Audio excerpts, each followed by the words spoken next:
Well, good morning and welcome to Frankly Speaking here on WYDC TV Big Fox. I'm your host, Frank Acom, and we are broadcasting live from the Hesselson studio here on Market Street in Corning.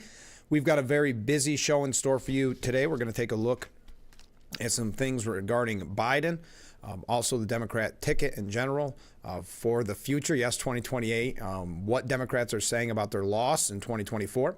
We're also going to talk a little bit about the Trump administration. We've got some local issues, state issues, and of course we'll be talking about the passing of former President Jimmy Carter at the age of 100. We have some comments on that, some information for you. But first, we received so many comments after Friday's show, and I want to get to a good chunk of them to kick off the program. First off, good morning, Frank. Well, hey, good morning. Just a thought regarding Hochul's plan to find businesses that supply fossil fuel to its customers, costing those businesses $75 billion. We talked extensively about this on Friday. The viewer continues, once said business decides to tell her where to go, I wonder just how much money our glorious New York State government will have to increase our taxes just to defend her idiotic law in the courts. There is going to be a lot of lawsuits regarding this $75 billion. We know that. Many people believing it will not hold up in court. But worth mentioning, worth talking about, that is the climate change Superfund bill that we discussed on Friday morning's show. Yes, it was, Friday, or was it? Yeah, it was Friday's show. Yes, I would agree that it is going to cost us more. Well, look how much former Governor Cuomo's lawsuits have cost us to defend him. What is it, $28 billion? So you can only imagine, or $28 million, sorry. You get into the government money, you start to confuse billions with millions and trillions tragically. But yes, that cost us $25 million or $28 million. So you can only imagine what these lawsuits will cost us as these various businesses look to save that $75 billion. Next up, one viewer asked, does she have, meaning Hochul, personal investments in any of these companies? Interesting. I don't know. I haven't heard anything more about that, though I'm sure we will hear a little bit about her investments in green energy. Next up, this might be an interesting topic. Should Canada become the 51st state? Do they vote Republican up there? I don't think so. Hence, Prime Minister Trudeau, who is by far a leftist. So I would think, it's got to be, if I had to speculate on Canada's voting record, I'm sure it's very much like the United States or elsewhere, where the cities really have the most control over the vote. But I'll have to do some research on that. That's an interesting point. And another comment from a different viewer, but in that same vein, any idea if Canada would be considered as one state or if it would be divided up into several states? Good morning and Happy New Year. Well, Happy New Year to you and good morning as well. As far as I know President-elect Donald Trump has been saying the 51st state, not suggesting it would be more than one state. And that's a heck of a big state, I know. But there has been no talks, as far as I'm aware, of it being split up into more than just one state. And I'm not sure if this talk is really going anywhere or if President-elect Trump is just like teasing Trudeau, because that is his favorite line, calling people the governor, asking Wayne Gretzky, asking the people of Canada to draft Wayne Gretzky, to run for Prime Minister, and then he changed it to Governor of Canada. So all good questions this morning. Next up, great job, Frank. Well, hey, thank you so much. You pack so much news into 2 hours and make it so informative. What's next? Prime time? I don't know. We need a real reporter for network news, and you fit the bill. Again, thumbs up. Well, hey, that's so kind of you. Thank you very much. We do try to pack in as much as possible in the 2 hours here on the program, and we do cover just about everything, which you'll see on this morning's broadcast as well. And a comment coming in early this morning, or I shouldn't say early this morning, right before the program. Jimmy Carter was a kind, solid, decent Southern gentleman, a noble and inspirational example of a kind spirit that will long be remembered for his volunteer service to Habitat for Humanity and nonprofit organizations. Yes, there's been a lot of tributes being paid to him. We're going to get to a couple of them. I don't want to get to all of them. I'm sure you've seen the coverage.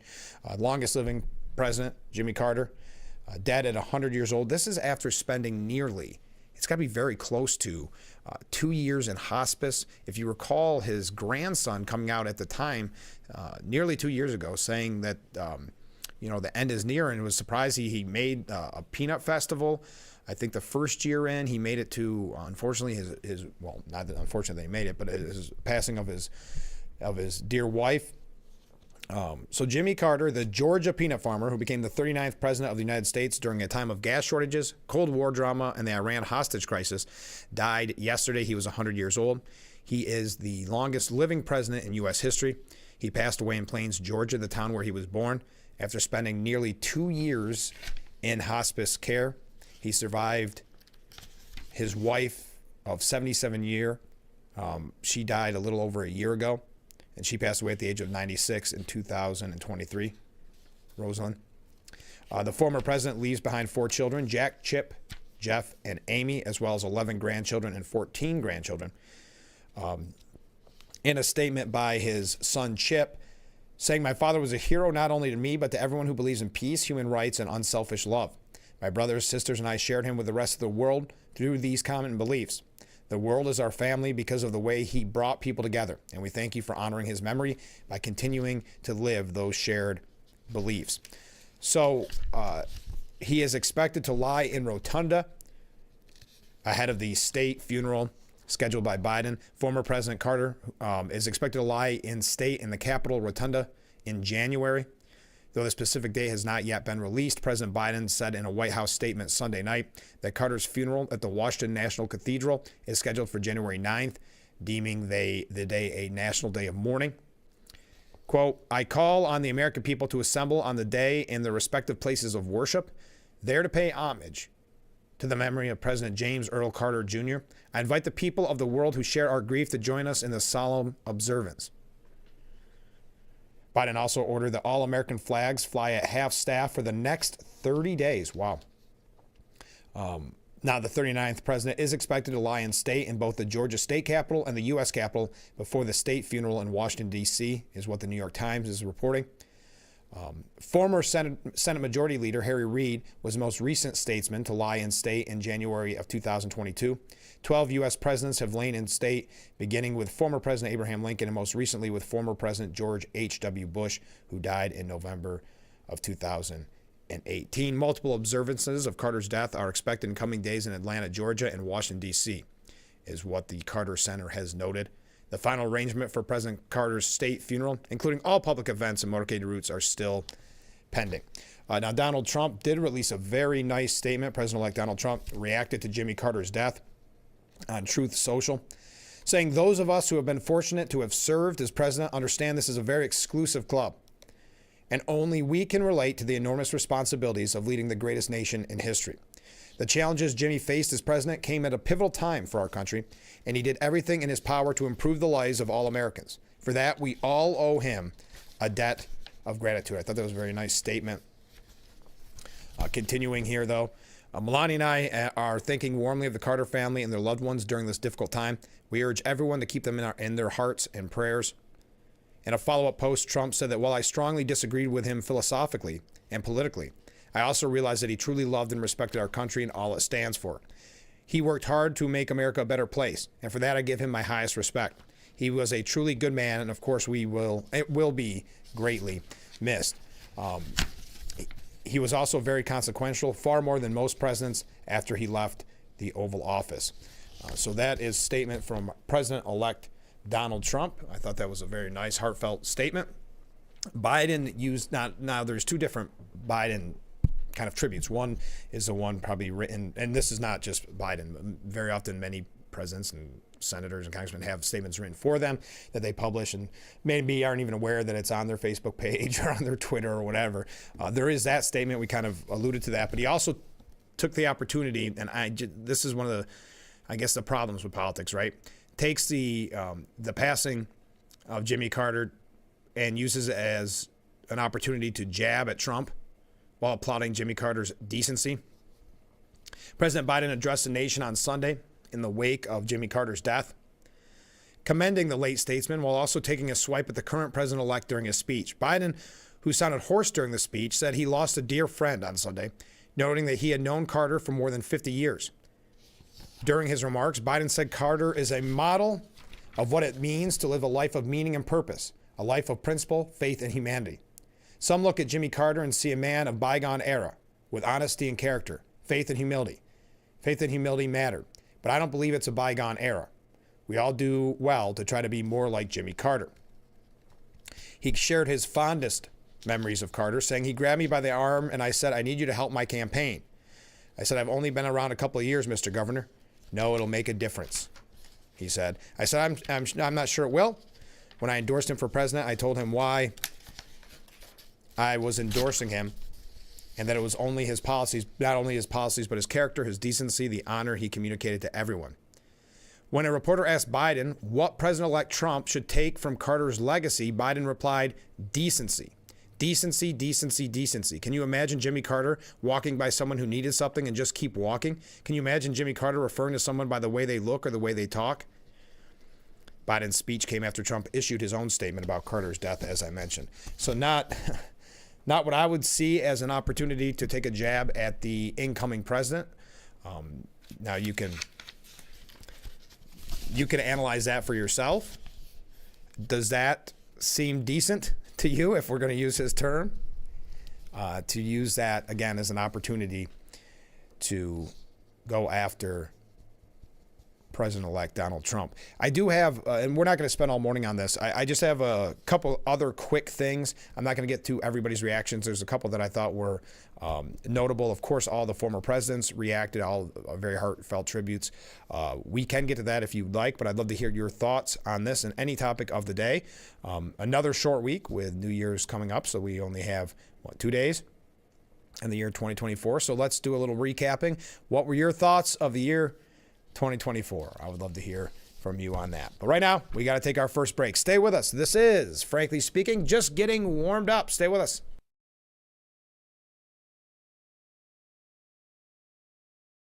Have you been unable to work for over a year due to a mental or physical disability? Were you recently denied Social Security disability benefits? Great news. You may be eligible for money, back pay, relief. If you've been pre-qualified and diagnosed with a recognized condition that prohibits you from working, our lawyers can file a claim to get your disability benefit. Call us today and find out more. Call now, 844-617-0440. The holiday season has arrived, a time where more than ever our thoughts turn gratefully to those who serve our community and those all around us. May the holiday season end the present year on a cheerful note and make way for a fresh and bright new year. Here's wishing you a happy holidays. This holiday greeting is brought to you by our friends at Tom South Corning Collision, Sheddon's Wholesale, Suburban Propane, Corning Building Company, Empire Bricks, Hector Wine Company, and Apple Ridge Senior Living. At John G.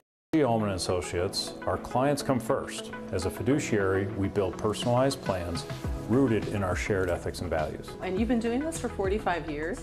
Yes, our in-house team creates custom plans built for you and your family.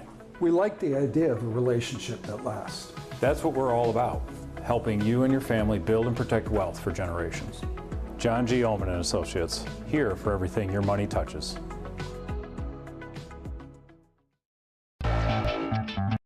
Welcome to Frankly Speaking, talking to the people that affect your life, that affect all of our day-to-day lives. This is something you're not going to get anywhere else. We've got a lot to offer. There'll be a lot of news, local, regional, national, really the things that affect you. And I think you'll be glad that you tuned in. So think of it as radio on TV.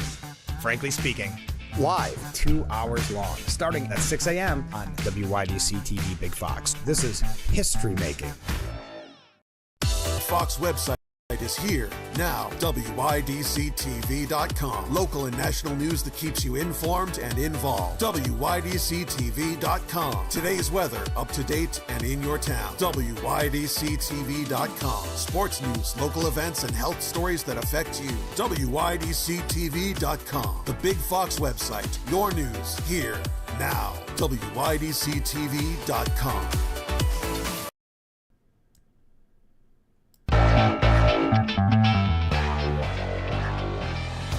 Another windy couple of days. I had a feeling the camera might be a little ajar, but we thank Boss Security in Horseheads for bringing us the roof cam. Contact them today for all your business and home security needs. We are back with Frankly Speaking, broadcasting live from the Hesselson studio.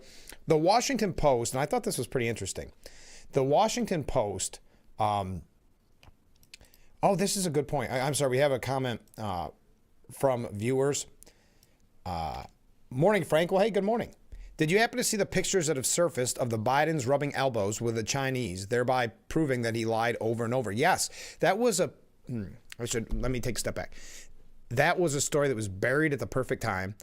Those photos were finally released, photos that he had long denied, the meetings that he had long denied, meaning at that time, Vice President Joe Biden, but denying it during his presidency, is released at the perfect time to get buried in the news cycle that is, Christmas and the holiday season.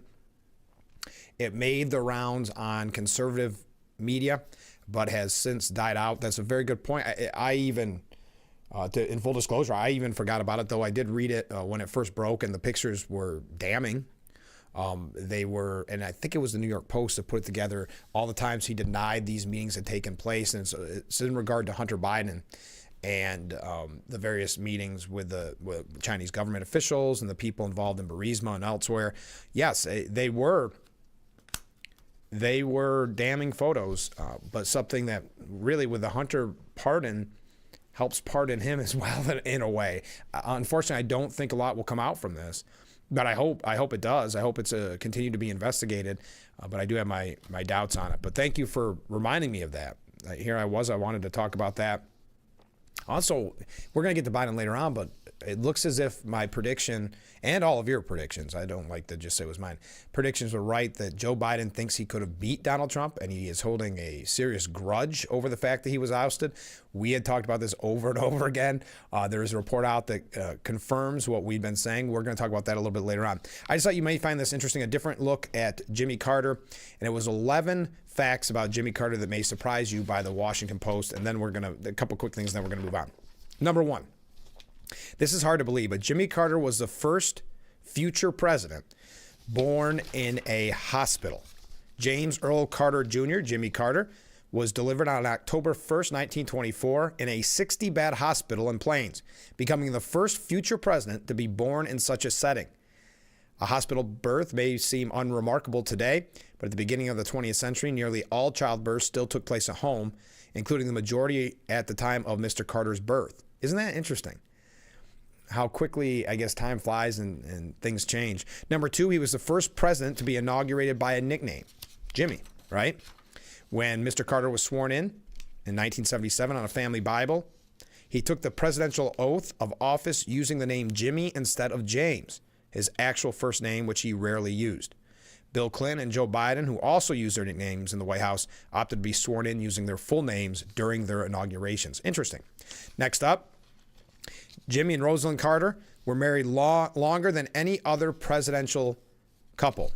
They were married 77 years. All right, we're just going to go through these quick because we've got a lot of breaking news. 4, he installed solar water heating panels on the roof of the White House. In 1979, Carter unveiled solar panels atop the White House as part of his ambitious plan to reduce expensive oil imports by boosting U.S. and the use of sustainable energy. Next up, Peanut One set the technological standard for campaign jets. Yes, Peanut One, otherwise known as Mr. Carter's campaign aircraft, served as the headquarters for Mr. Carter's Democrat primary season when the candidate was on the move. It's specialized computer equipment designed to keep the campaign operating from 30,000 feet. Interesting. Peanut One, I like the name. Mr. Carter's judicial appointments were the most racially and gender diverse at the time. That's number 6. Number 7, a devout Christian. He struggled with abortion, but later supported same-sex marriage. Next, this again from the Washington Post. 8, he made eradicating the guinea worm a personal mission. Okay. I'm not even sure what that means. I guess it was for cleaner drinking water. Next up, he spent 89 seconds inside a nuclear reactor in meltdown. Okay. And finally, what number was that? Oh, no, 10. And this one is interesting because you can actually hear the audio tapes of it some somewhere. But Elvis Presley called Mr. Carter, but was too high for the president to understand him. In a 2011 interview, Mr. Carter recalled that shortly after his inauguration, he received a phone call from Elvis Presley. He was totally, this is a quote from Jimmy Carter, he was totally stoned and didn't know what he was saying. His sentences were almost incoherent. The singer apparently wanted the newly sworn-in president to pardon a sheriff who was in trouble with the law. Mr. Carter described himself as a personal friend of Elvis's. In 1977, said the music legend's death had deprived the country of a part of itself. Okay. And finally, British tabloids accused Mr. Carter of breaching royal protocol by kissing the Queen Mother on the lips. There you go. 11 surprising, they call that clickbait, I think, but 11 surprising stats, if you will, about Jimmy Carter that you may not hear elsewhere. By the way, the Empire State Building is going to shine red, white, and blue for Jimmy Carter, according to the Empire State Building's Twitter account. Tonight, we will shine in red, white, and blue to honor the life and legacy of President Jimmy Carter. Now, you can find online President Obama's statement, Clinton, Bush's reaction to Jimmy Carter's death. We don't need to get to all that. I thought at least Stefanik, there's a couple New York ones, and it wouldn't print out properly, but at least Stefanik, I thought, had a nice statement saying America, and she's going to be the ambassador to the United Nations.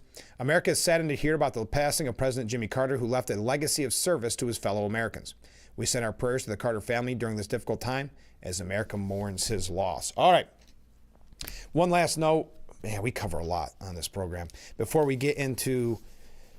Well, no, I've got a couple other stories. You know what? Let's take a break because I don't want to run late. Keep those comments coming in. I know it's kind of an odd news week, not because there isn't a lot of news, just because you're maybe a little bit out of the habit of listening to the news during the holiday season. So we're going to try to cover as much as possible so you have all the information you need to know before you go into work or you go into school this morning. So when we come back, some international issues, a statewide issue. Got a couple things here about the House. And then we're going to talk about for some reason, a quick blurb about 2028 the presidential race. But what's interesting about it is it all ties in with this soul searching that we talked about. Has the Democrat Party started the soul searching? I have examples where they have. I have examples where they haven't. I do have some examples as well as the media's attack already on Trump. And we're going to get to all that much more. We've got a long way to go and a short time to get there. So stay with us. We'll be right back with Frankly Speaking here on WYDC TV, Big Fox.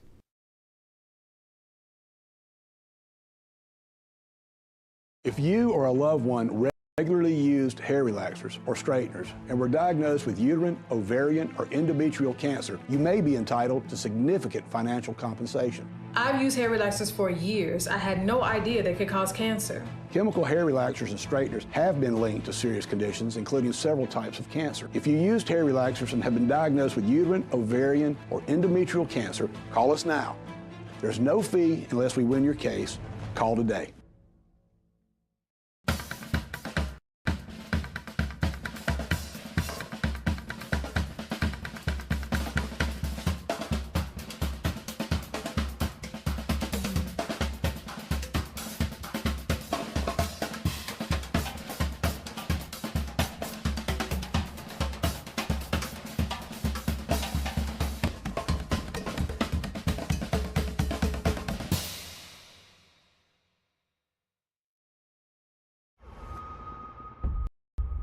I'm Nancy O'Dell.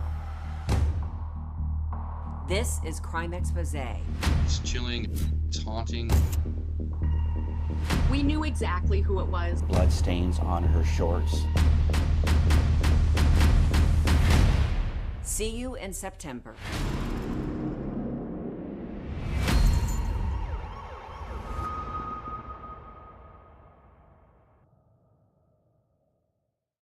It's new season of Sherry. Having a good time has always been my #1 goal. I tend to get crazy. At my age, I should not be jumping up and down like that. And if you don't know what I mean, ask your mama. The young ones, y'all like, we don't know what you're talking about. But I promise you, in 30 years, you will. It's the best time in daytime. Weekdays at 2 p.m. on Big Fox.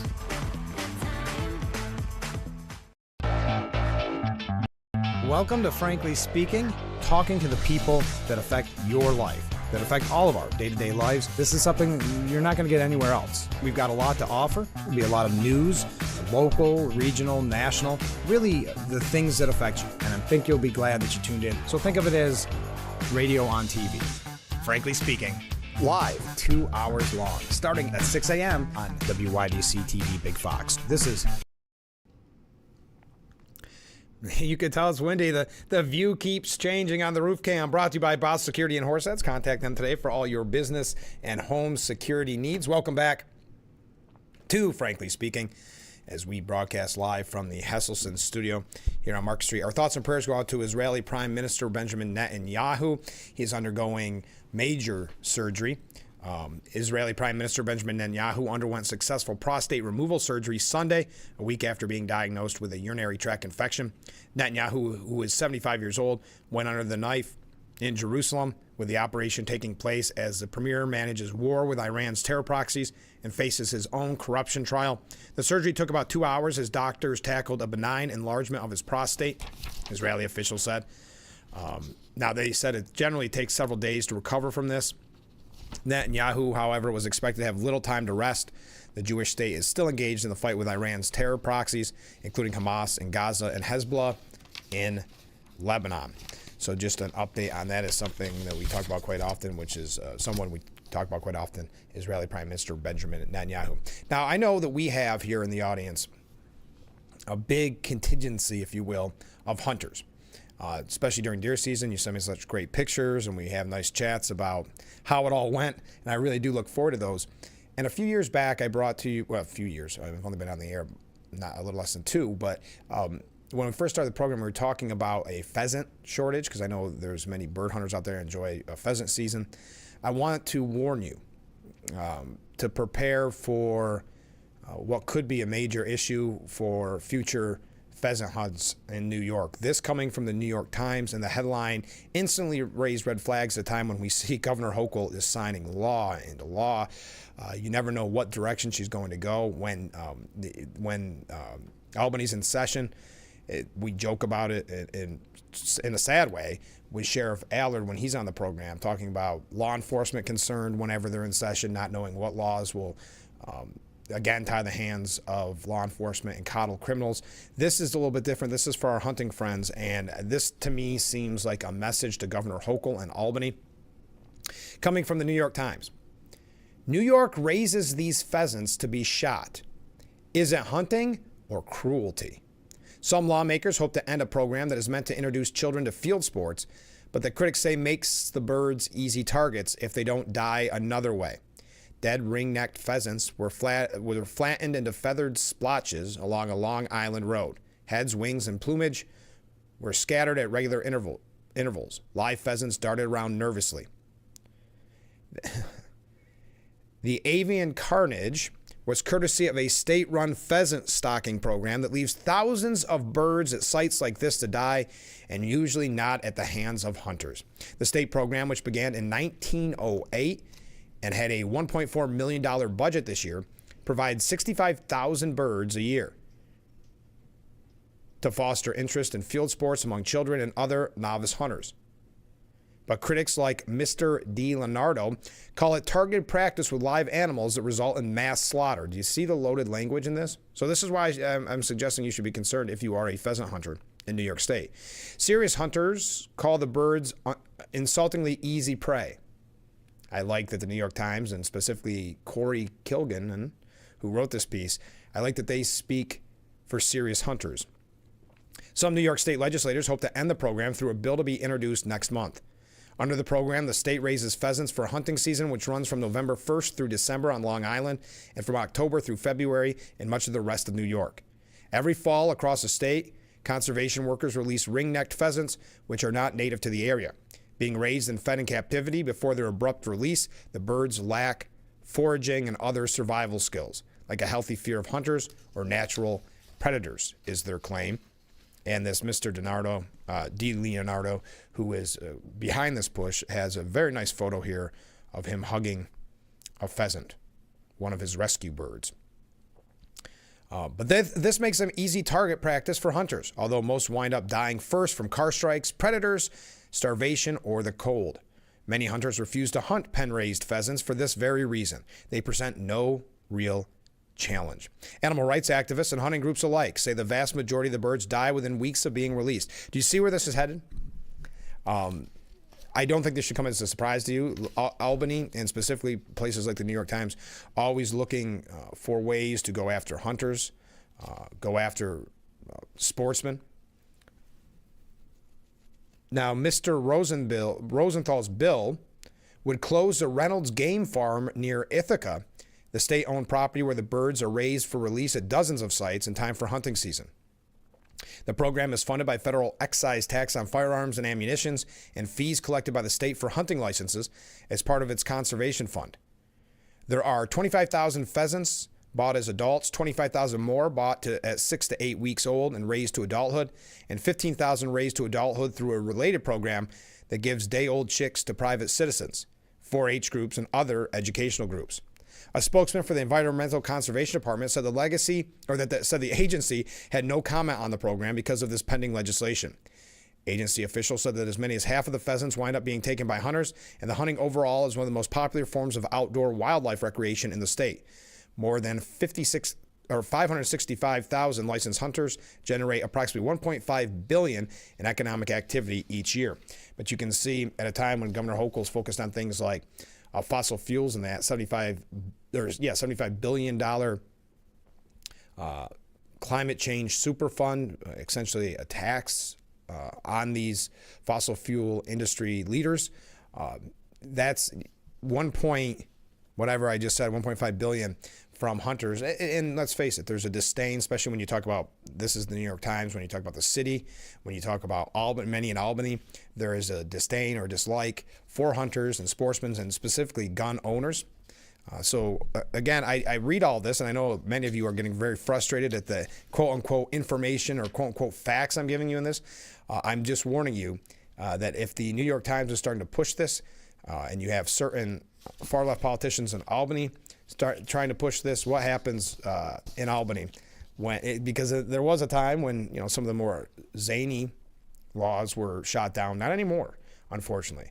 So will we see the end of pheasant hunting in New York? This seems to be the first shot across the bow to attack pheasant hunters and sportsmen.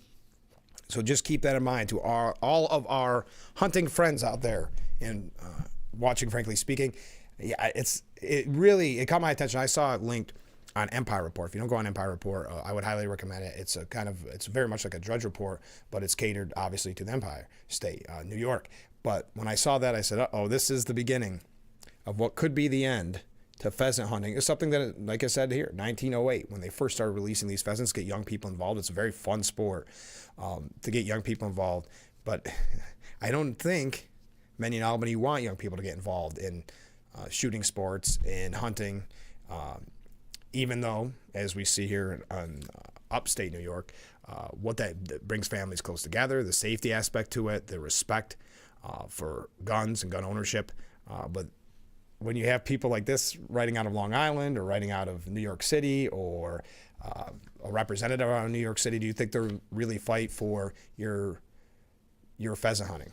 Just something to keep in mind. I know that's a lot different than other things we've been talking about this morning, but caught my eye, and it's a warning to our hunting friends out there. All right, we got to take another break. Stay with us. This is Frankly Speaking here on WYDC TV, Big Fox.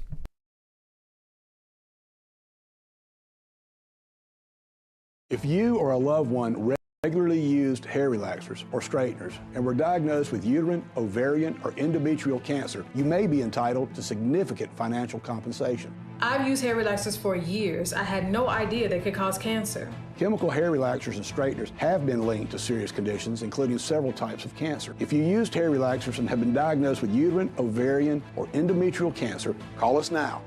There's no fee unless we win your case. Call today.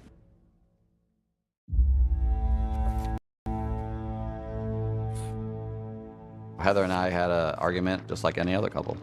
I was lost and lonely. I had snapped, I had a gun, and I was going to take my own life. Heather helped me realize that there was still life to live.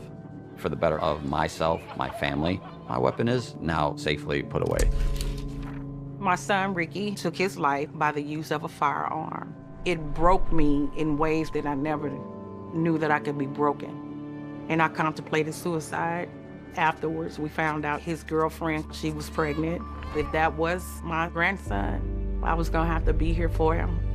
I still own my firearm. I keep it in a safe because I want to keep my grandson and myself safe. A moment of crisis can happen to anyone. Store your gun securely, locked, unloaded, and away from ammo.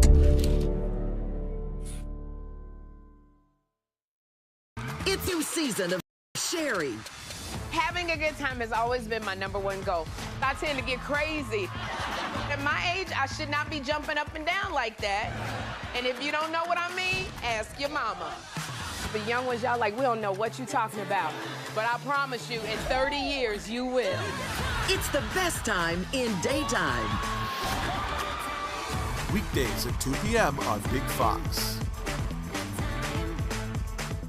The Big Fox website is here now. WYDCTV.com. Local and national news that keeps you informed and involved. WYDCTV.com. Today's weather, up to date and in your town. WYDCTV.com. Sports news, local events, and health stories that affect you. WYDCTV.com. The Big Fox website. Your news here now. WYDCTV.com.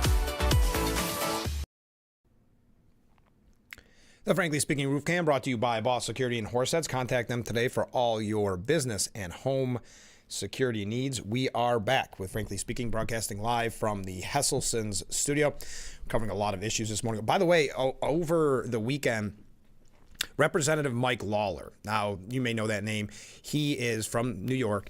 Many have speculated that he is going to run for governor of New York State. He is, I would say, maybe known to be a little more moderate than maybe, and I think I don't want to speak for him in the sense he supported Trump, but just consider more moderate, maybe more of what you would think of as a New York Republican. Well, anyway, this is not to put him down or anything like that. This is just stating the facts. So Mike Lawler, who is speculating that he'll run for governor in 2026, he was on ABC's This Week. He says, and this is interesting, he says that Representative Mike Johnson will be reelected Speaker of the House because no member of the Freedom Caucus could get to the 218 votes needed.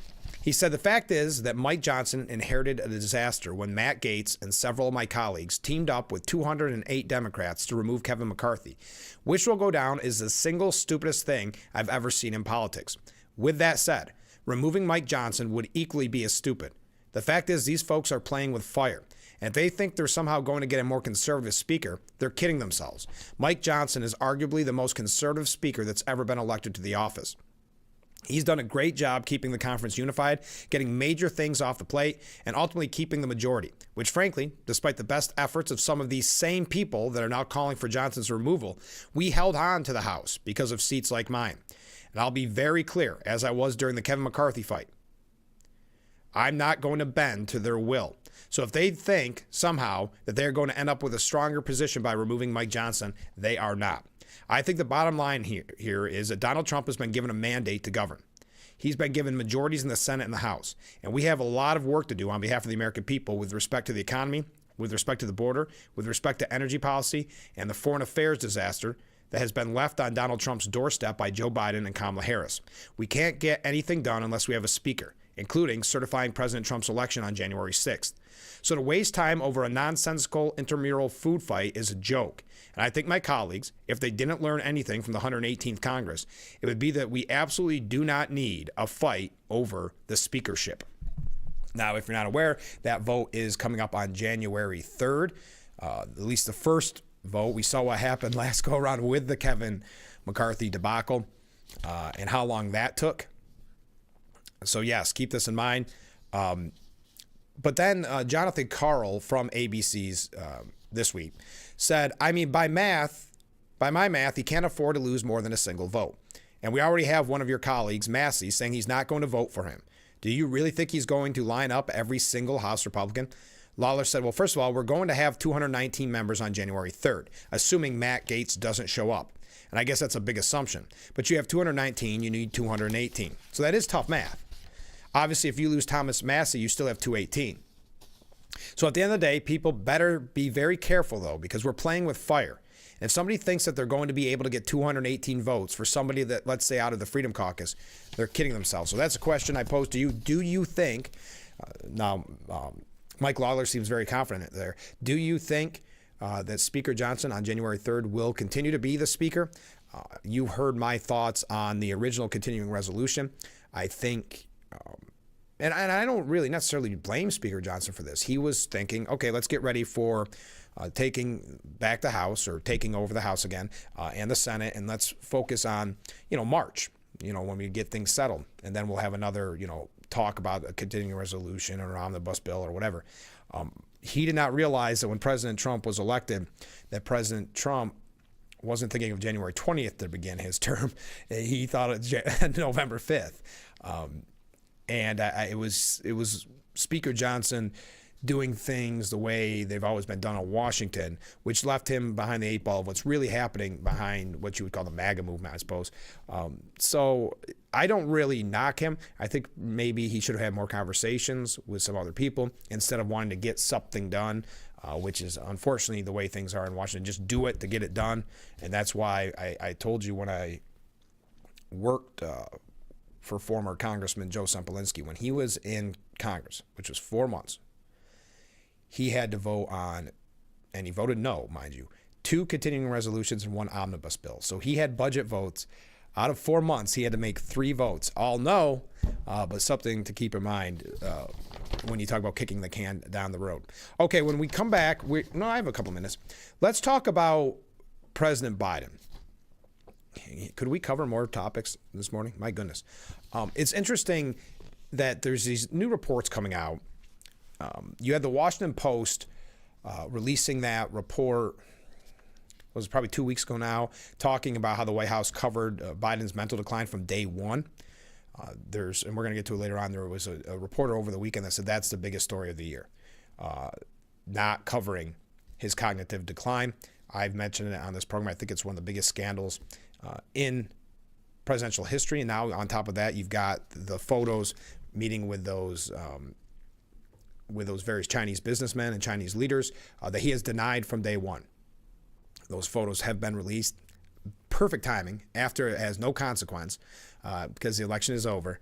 It also wasn't released before the election while he was still in office. Also, he's been lying about it, and anybody that called him out on this, and I specifically mean Republicans, saying, no, there's something really important here. We need to know the answers. You were called a conspiracy theorist. You were called worse than that. So that is, I think, you combine those things, biggest scandals in White House history. That's why Scott Jennings from CNN, who's a Republican on CNN, saying over the weekend that he believes Joe Biden will get more in depth in this in a little bit, but Joe Biden's legacy is that of essentially a failure. I don't have the exact words in front of me.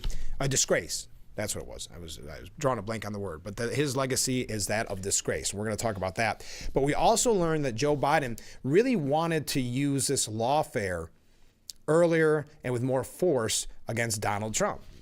Again, going back, and you were called a conspiracy theory if you believe this at the time, using this lawfare to hurt the chances of Trump in his run for the White House, which should come as no surprise. They thought this. But what should have come to a surprise to them is American people don't like being told what to do when it comes to who they're going to vote for. They don't like seeing the full force of the government being used against a candidate. And they started seeing various groups trying to keep him off the ballot. Then you saw all this lawfare. And that's why I said, and we talked about it, going back to what I just mentioned with Joe Sempolinski, we talked about it, that I think, Alvin Bragg and Letitia James believe they're heroes. If I were in the Democrat Party, I would be looking at them as really public enemy number one, saying you helped secure the win for Donald Trump. If you recall early on in the lawfare, Donald Trump had a great comment during a rally, which was, I'm one indictment away from the White House. Little did he know there'd be more indictments. But and I think he raises a good point. So now we learned that Joe Biden reportedly wanted the Department of Justice to target then former President Donald Trump for prosecution far sooner and more aggressively than it did. And this is interesting. He regrets naming Merrick Garland as Attorney General. We're going to talk about that in just a second. I realize I got to take a break. Keep your comments, keep your waves coming in. Oh, thank you. Because I think Merrick Garland, well, I don't want to dive too much into Merrick Garland, but I was kind of on the short end of the stick. Remember, he was going to be on the Supreme Court. But they didn't really want to fight it. They said, well, obviously Hillary Clinton's going to win. When she wins, either she picks Garland or she picks somebody else, it will be fine. So they didn't really fight it. If you recall at the time, John McCain and others were saying, well, we should at least have the hearing, meaning that the Republicans would have caved and they would have had Merrick Garland on there. But they were so confident that Hillary Clinton was going to win that they didn't fight it at all. And what happened? Trump got to pick his Supreme Court nominee. So that's something I've always found fascinating. But now to see that Biden's turning on Garland. We'll talk a little bit more about this and also the reports that Biden regrets leaving the presidential race as we predicted on this program. So stay with us. We'll be right back with Frankly Speaking here on WYDC TV. Big Fox will be right back.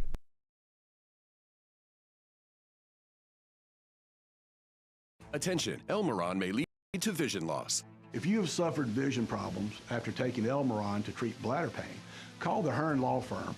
Elmeron may be responsible for your vision problems, and you may deserve compensation for your injuries. If you took Elmeron and now have vision problems, call the Hearn Law Firm at 888-308-3866 right now. You could find out if you qualify in less than 2 minutes. Call 888-308-3866 for your free case review.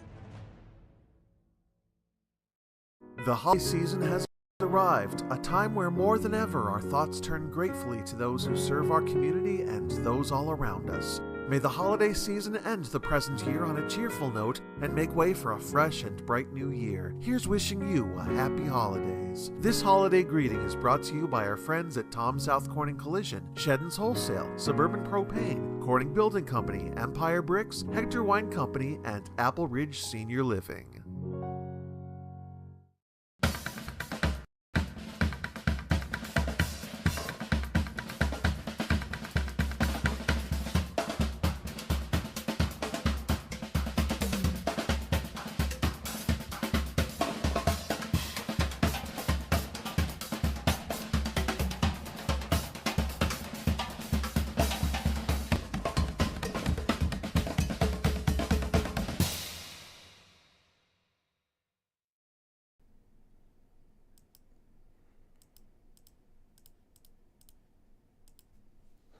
The Frankly Speaking Roof Cam brought to you by Boss Security in Horseheads. Contact them today for all your business and home security needs. We are back with Frankly Speaking, broadcasting live from the Hesselson studio here on Market Street in Corning. Comment from a viewer. It is a shame Biden may not be held accountable for the most corrupt presidency in modern history. His legacy is that of an absolute failure. Thank you very much. Going back to this idea that Biden actually wanted Trump prosecuted earlier and with more aggression, and regrets picking Merrick Garland as Attorney General. The report published in the Washington Post on Saturday echoes reporting earlier 3 years ago by the New York Times, which suggested in 2022 that Biden was frustrated with the slow pace of Garland, a ponderous judge, he called them. Now, the Post noted, that's the Washington Post, in private, Biden has also said he should have picked someone other than Merrick Garland as Attorney General, complaining about the Justice Department's slowness under Garland in prosecuting Trump and its aggressiveness in prosecuting Biden's son, Hunter, according to people familiar with his comments. Unbelievable. You figure if Hunter Biden's lawyers would have played it smartly, not so cocky, he would have had that amazing plea deal. Biden would not have that stain on his legacy of pardoning his son. But anyway, Ron Klain, Biden's incoming chief of staff, pushed for Garland. He stressed that Garland, a federal judge with a sterling reputation for independence and fairness, would show Americans that Biden was rebuilding a department badly shaken by Trump's political attacks. Biden was persuaded, and some Democrats believe the decision had devastating results. Had the Justice Department moved faster to prosecute Trump for allegedly seeking to overturn the 2020 election and mishandling classified documents, they say the former president might have faced a politically damaging trial before the election. Others blame the Supreme Court and a Trump-appointed judge in Florida for repeatedly siding with the former president and delaying the cases. So what the Washington Post admits here is something that we all knew. They wanted to use this lawfare to affect the outcome of the election. Now, I think that backfired for them, but it's nice to see this in writing that, again, knowing exactly what we knew from the get-go, that lawfare wasn't about no one's above the law. Well, except for Hunter Biden. No one's above the law.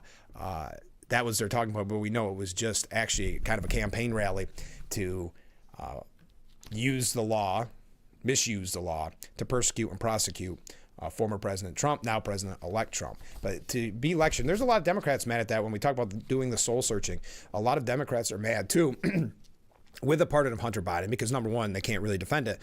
Number two, you had a party lecturing the country for over 4 years about no one is above the law. And then with a swipe of a pen, President Biden proved that somebody is above the law, and that person is Hunter Biden. And it's a 10-year or 11-year, really, blanket pardon on crimes known and unknown that he might have committed. That ties in with the comment that a viewer made earlier. Then you see these pictures that have come out, kind of been buried by the mainstream media, but these pictures that have come out of Biden taking part in those meetings that he has long denied with Hunter and business associates, Chinese business associates, long denied time and time again, and yet the pictures surfaced well after the campaign, well after he dropped out of running for re-election, which we're going to talk about next. So again, showing, whatever you think about it, showing what the deep state, or kind of proving the point that Trump makes on the deep state or the swamp, whatever term you want to use, are kind of interchangeable. Who was it, Politico, that proved what we've been saying about Washington, saying a week or two ago that unelected, faceless, nameless bureaucrats should really try to gum up the works for Biden behind the scenes, try to really put a monkey wrench, if you will, in his plans. Proving, again, of this swamp of bureaucrats that we don't know, that we never voted for, trying to affect or believe that they are smarter than the American people and change the outcome in a way of what the American people voted for in November. That's why, and then I know there's some infighting right now going on with Doge and Vivek and Musk and Trump and about these visas. I think the New York Post had a smart editorial saying, hey, let's focus on that later. We got time for that. Let's focus on right now securing the border. So we'll talk about that. But when we come back, proving again what we've said for a long time on Frankly Speaking, Biden regrets leaving the presidential race. We're going to talk about it when we come back. Stay with us. I feel like we're just getting started, but we're in hour number one. Unbelievable. Hour number one almost in the books. We got one last break, then we're going to read some of your comments. Stay with us. We'll be right back with Frankly Speaking here on WYDC TV, Big Fox.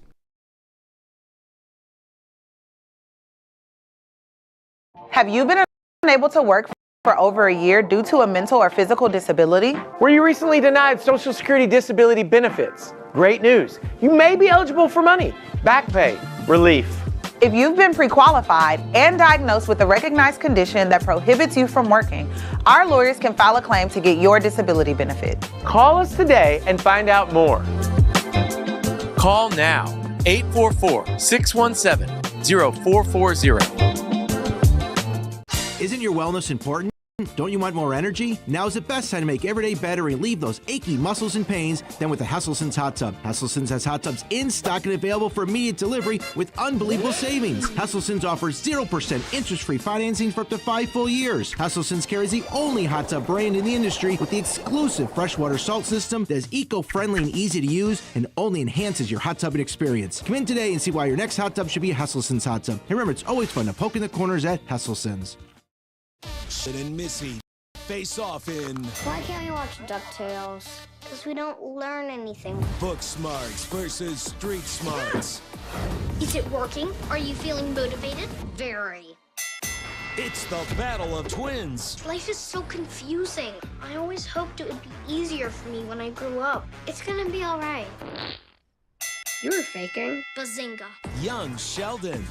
Weeknights at 6:30 on Big Fox.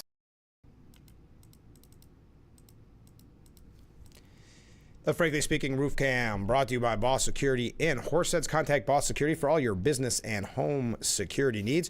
We are broadcasting live from the Hesselson studio, just about to wrap up hour number one. A nice voicemail left by one of the tolerant left. I can't read any of the language in that. I guess all I can say is thank you for watching. Whew. That passes for tolerance. All right, another comment from a different viewer. If government pursued a case against Trump for the files that were under lock and key, they would have to charge Biden for secret files he was not even entitled to view, irregardless of his mental status. Thank you. It was interesting if you think about the Hur report and how much pushback that got, and the saying that Hur wanted to change the trajectory of the race.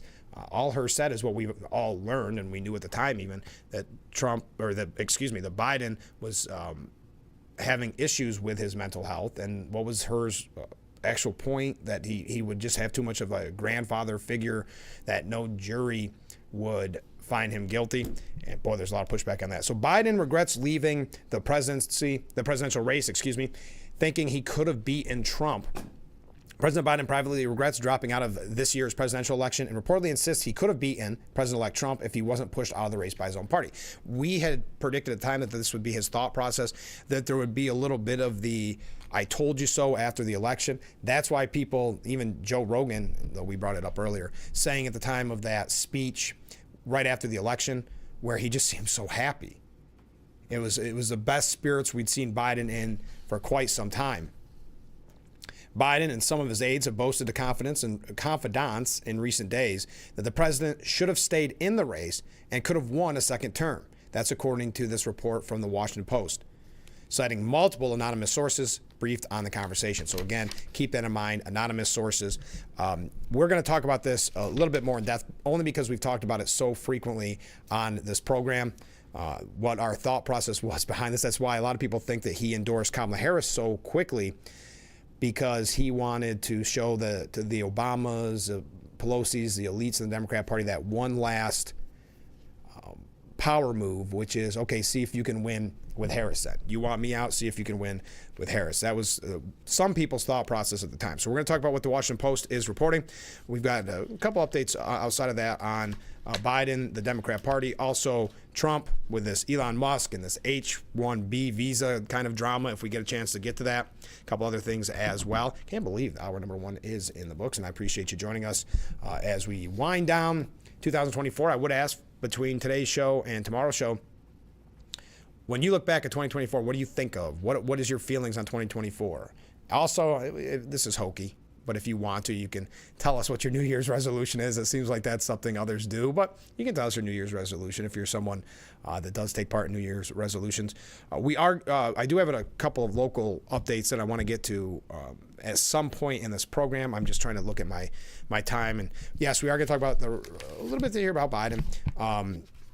There's quite a bit of media coverage of the Democrat Party soul searching this morning, which I thought was very interesting. Obviously, we talked about it at the beginning of the hour, but if you want to weigh in on the passing of President Jimmy Carter at the age of 100, I would love to hear those statements. Also, your thoughts on the New York Times kind of threatening, if you will, to attempt to convince New York, meaning Albany, convince Governor Hochul to end pheasant hunting and the raising of pheasants in New York State, which actually the majority are, I think all maybe, are raised right outside of Ithaca. So you can weigh in on that for all our hunting friends.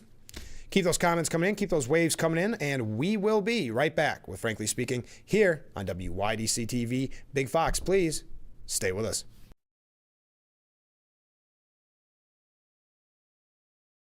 If you or a loved one regularly used hair relaxers or straighteners and were diagnosed with uterine, ovarian, or endometrial cancer, you may be entitled to significant financial compensation. I've used hair relaxers for years. I had no idea they could cause cancer. Chemical hair relaxers and straighteners have been linked to serious conditions, including several types of cancer. If you used hair relaxers and have been diagnosed with uterine, ovarian, or endometrial cancer, call us now.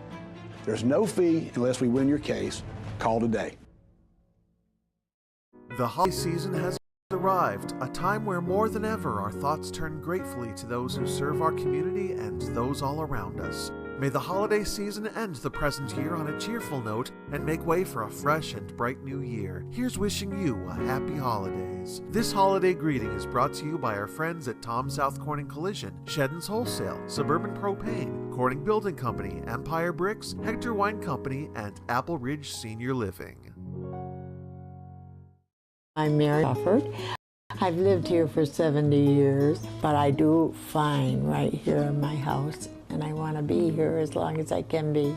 And I feel comfortable knowing that if something happened to me, someone would know because of the cameras that are installed in various spots in my home. That has been a wonderful gift to me, to be able to have that security and that support from Full Circle America, and that's what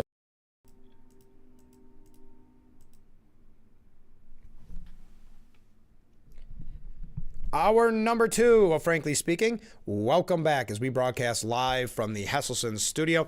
I am your host, Frank Ake. I'm so glad that you joined us this morning. Couple comments from viewers. The guy is disillusioned, thinking that he had any chance to win the election, given the state that he and his socialistic comrades has left for President Trump to fix. This idea, especially when you talk about like inflation, or put aside the open borders, obviously one of the biggest issues, but you look at the inflation and the economy. It was so same with the border. I don't know why I said put that aside. The things that we could see with our own eyes that this administration had their hand in: inflation, the open borders, and then we were told to never mind, ignore it. It was so frustrating. So I do think that played heavily into Trump's win as well. Next up, isn't it amazing? This is a different comment from a different viewer. Isn't it amazing how those on the left, even when confronted by the truth, still live in their own world that isn't part of reality for the rest of us? The truth destroys everything they have been told for years. And I think you're going to see a little bit of that in this coverage that we're talking about with what some Democrats have had to say. You know, the soul-searching idea, there are going to be some that really do look at this and say, how can we improve? How can we do better? I think one of those people is Senator John Fetterman, who's taking a look at it. And we heard last week the idea that the Democrats are split into two. There's a party of the John Fettermans and there's a party of the AOC, but people of the AOCs of the world. But there's some people now in the Democrat Party that are saying, wait, why don't we get fresh blood in there like AOC? Why don't we, the old leadership, we need new leadership. Maybe that would make the difference. So we're going to talk about that. But back to this viewer's point about kind of Biden's disillusionment and thinking that he could win.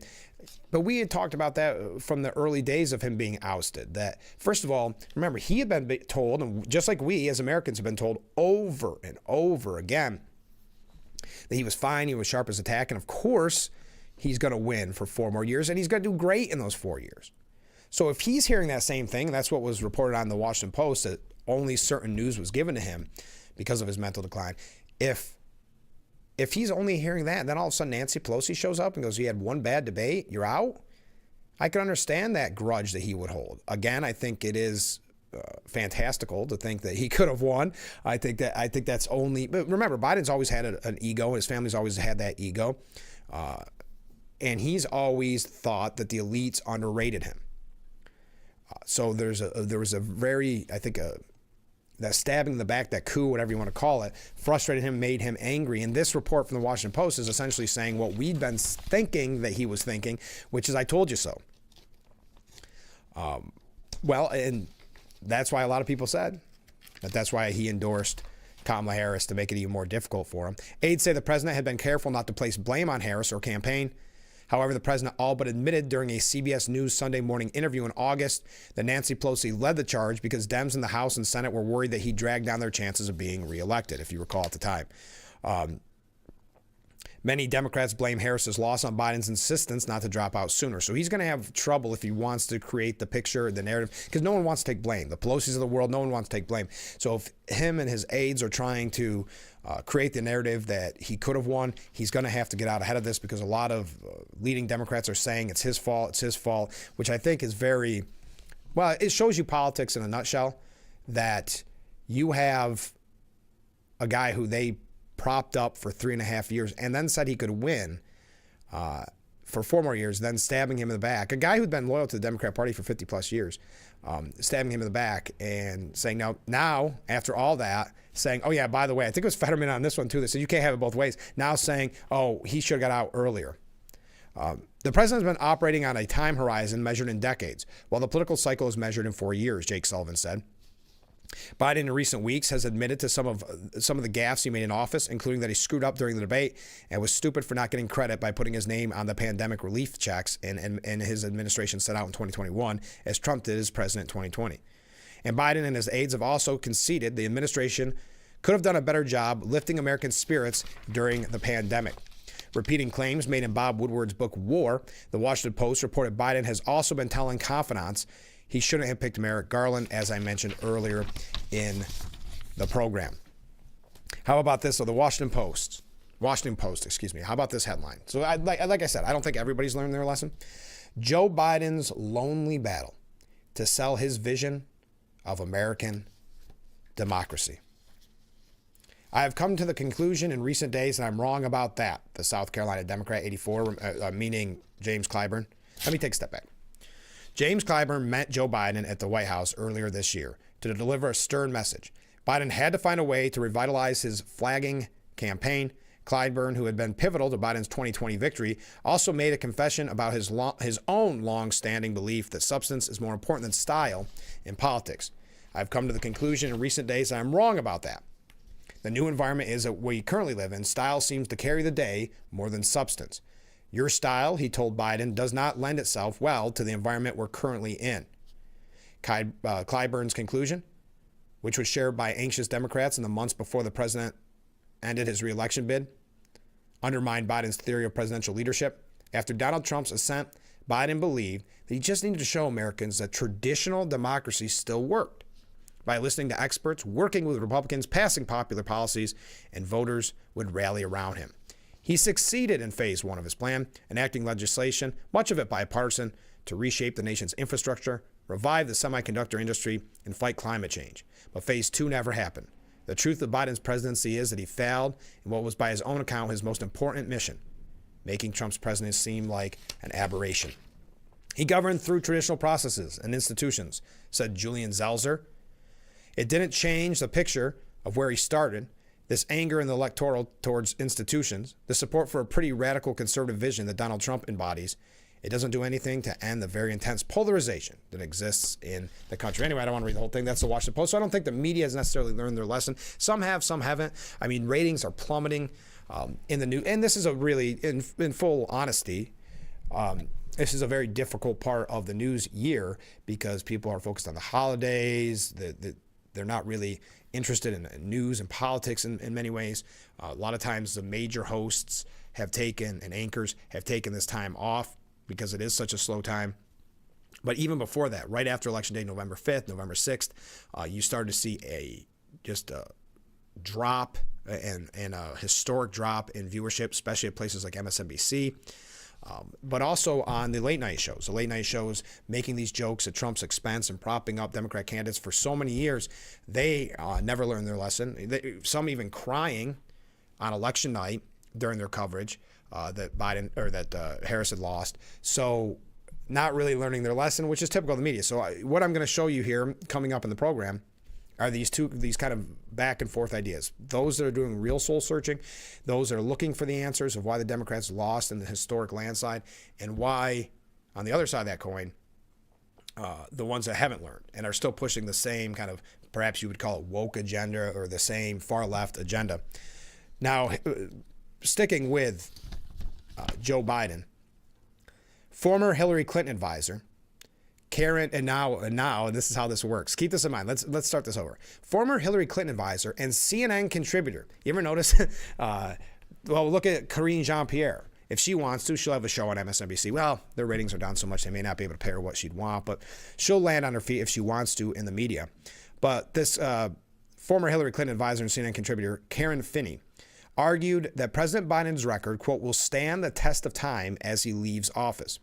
I think in the longer term, we will remember that this is a president and vice president who helped us come back from the brink during COVID, when people were dying by the hundreds of thousands on a daily basis.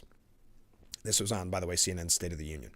We were in our homes, and companies and small businesses were falling off a cliff, and he helped to get vaccines, get us out of our homes, get us back and working and investing in this country. I think that's pretty disingenuous to suggest it was Biden getting out the vaccines. I mean, we know the vaccine program was started by Trump. I mean, that was his baby, for lack of a better word. So I think this rewriting of history proves that some have not learned their lesson, that the American people are not stupid, that they can't be lied to. Now, Finney conceded that some critics, such as her fellow panelist Scott Jennings, have called out the administration, rightfully so, over not disclosing Biden's mental state. However, she quickly dismissed it in lieu of Biden's foreign policy. Quote, "It was very disturbing to learn late in the year just how poor his health has become. And I, like many, did not realize that it had gotten to that point. That being said, I think he showed up for the job. He got the work done. I think some of the accomplishments also in the Middle East and foreign policy will also stand the test of time."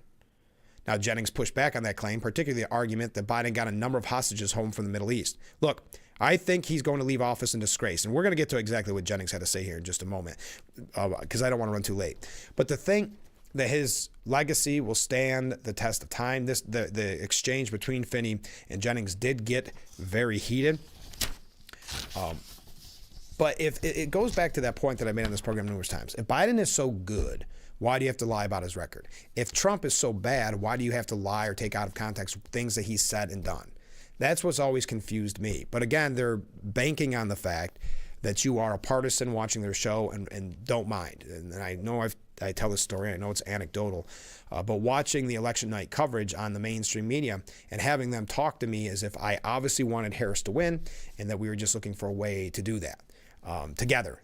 It was very, I wouldn't say eye-opening. I've always known about the bias, but it was kind of fascinating to me that they just assume, just like CNN would, assume that you are a Democrat and will take them at their word and believe them. This is one of the reasons why the media's ratings are, the mainstream news media ratings are plummeting and why Fox News ratings are skyrocketing.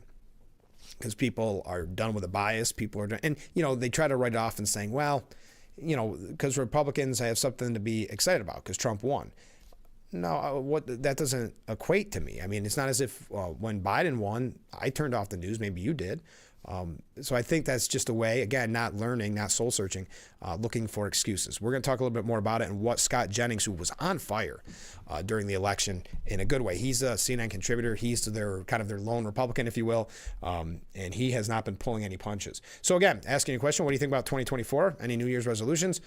We do have a show on tomorrow, of course, and then that'll be the last one of 2024. We'll have New Year's Day off, and then we'll be back. A lot to cover. Just looking for your opinion on all of it. So stay with us. We'll be right back with Frankly Speaking, only on WYDC TV, Big Fox. Stay with us.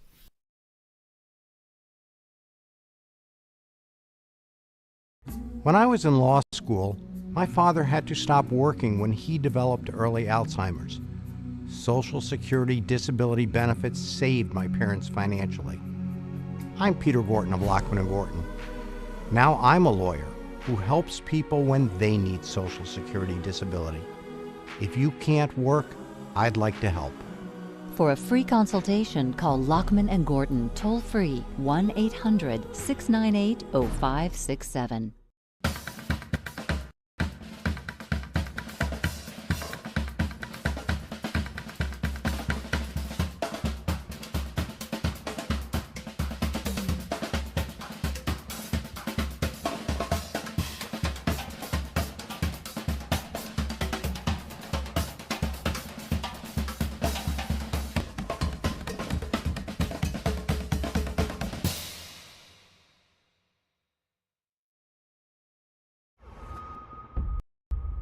I'm Nancy O'Dell. This is Crime Expose. It's chilling, taunting. We knew exactly who it was. Blood stains on her shorts. See you in September.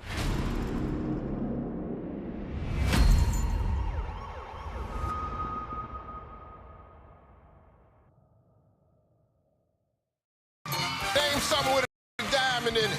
Diamondback rattlesnake. It's in the name.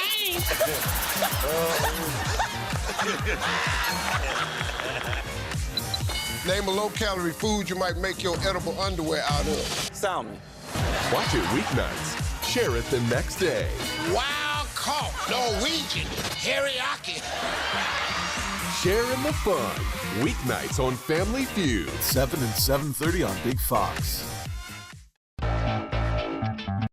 Welcome to Frankly Speaking, talking to the people that affect your life, that affect all of our day-to-day lives. This is something you're not going to get anywhere else. We've got a lot to offer. There'll be a lot of news, local, regional, national, really the things that affect you. And I think you'll be glad that you tuned in. So think of it as radio on TV. Frankly Speaking, live, 2 hours long, starting at 6 a.m. on WYDC TV Big Fox. This is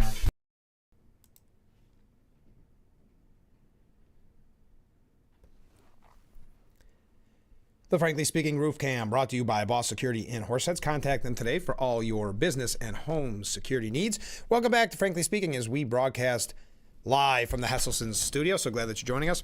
Comment from a viewer. The issue is people would not be voting for Biden, but rather a group of people behind closed doors. Yeah, so when you have that the CNN contributor, Hillary Clinton advisor, saying that, well, yeah, he had some mental health issues, but look at his foreign policy. It wasn't his foreign policy.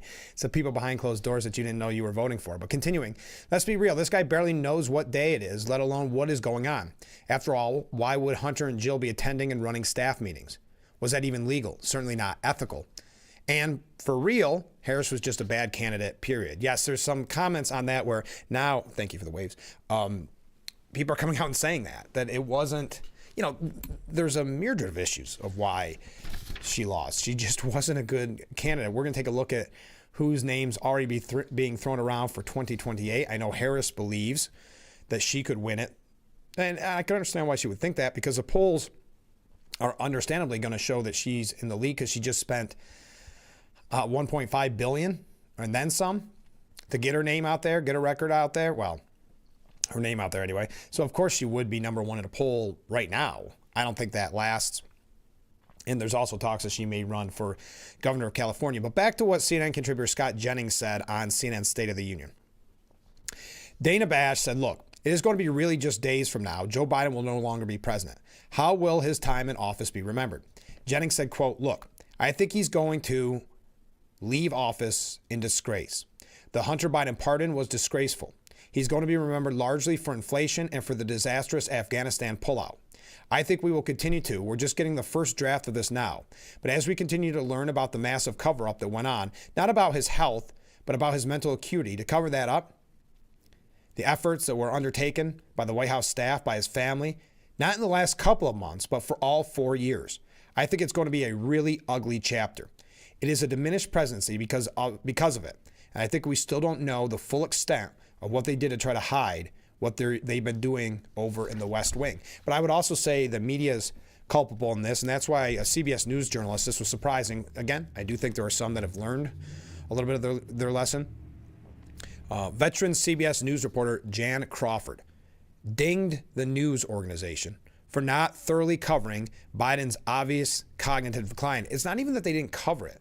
If you did report on it, like Fox News, others talked about it, they attacked those people, saying that it was, cheap fakes, some of these videos, or that never mind, just like with inflation and the open borders, never mind what you're seeing with your own eyes, hearing with your own ears, never mind that, believe us in the media. So we can't ignore the media's role in this. They are trying to, where you do have pushback on the White House, according to that Washington Post piece, that the White House knew about his mental decline from day one and kept it covered. That's why, very few press conferences, really none really to speak of, very few questions, these private meetings behind closed doors.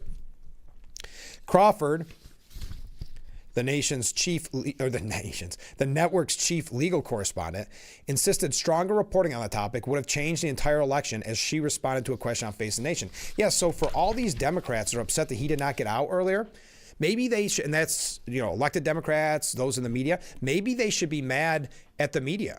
Because if the media actually did their job, Biden would have been forced out earlier from the re-election. So don't blame it on Biden and another move to backstab him.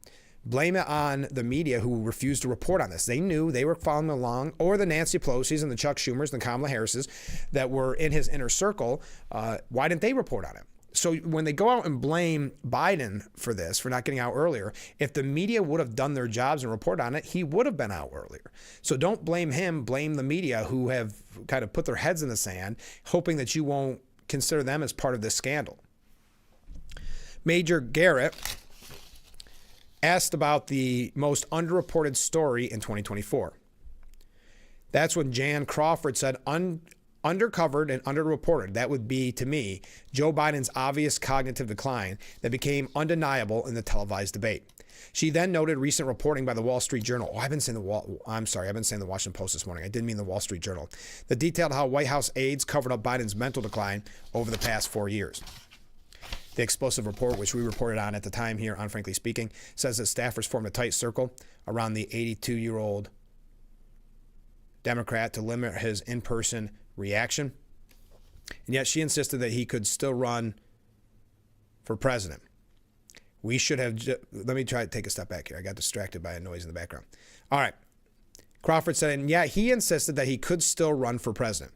We should have much more forcefully questioned whether he was fit for office for another 4 years, which could have led to a primary for the Democrats. It could have changed the scope of the entire election. Yes, if they would have just reported on it, they would have really pushed him out even earlier. So it's hard to blame him when he's surrounded by yes men like Jill and Hunter and others, being told constantly that he's sharp, that he's doing a great job.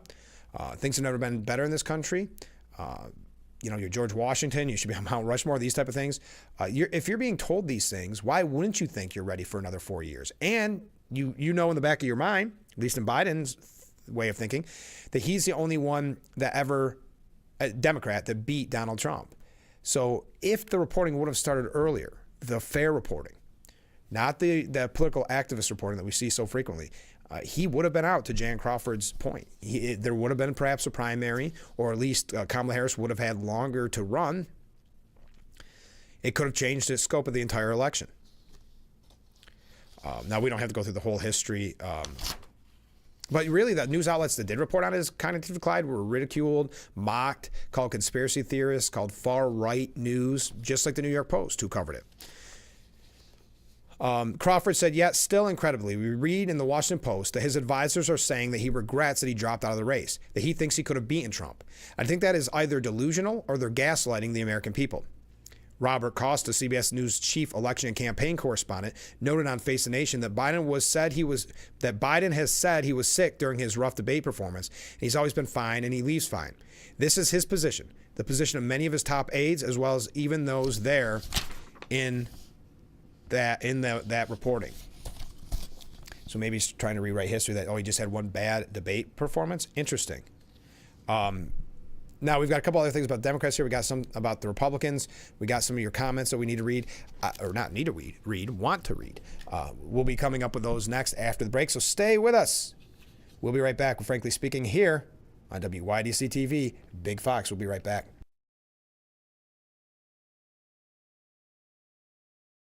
If you or a loved one regularly used hair relaxers or straighteners and were diagnosed with uterine, ovarian, or endometrial cancer, you may be entitled to significant financial compensation. I've used hair relaxers for years. I had no idea they could cause cancer.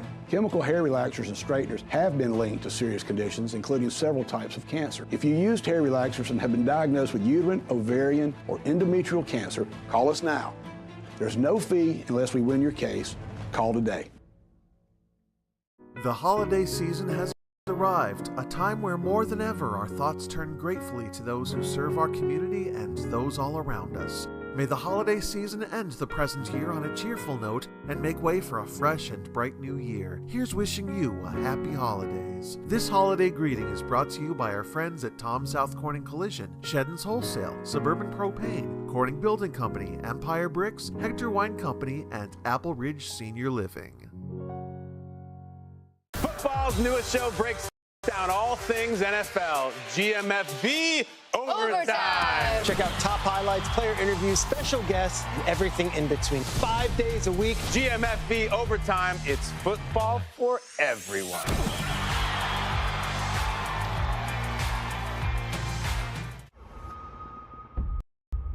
I'm Nancy O'Dell.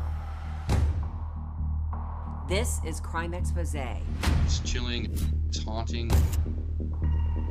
We knew exactly who it was. Blood stains on her shorts. See you in September.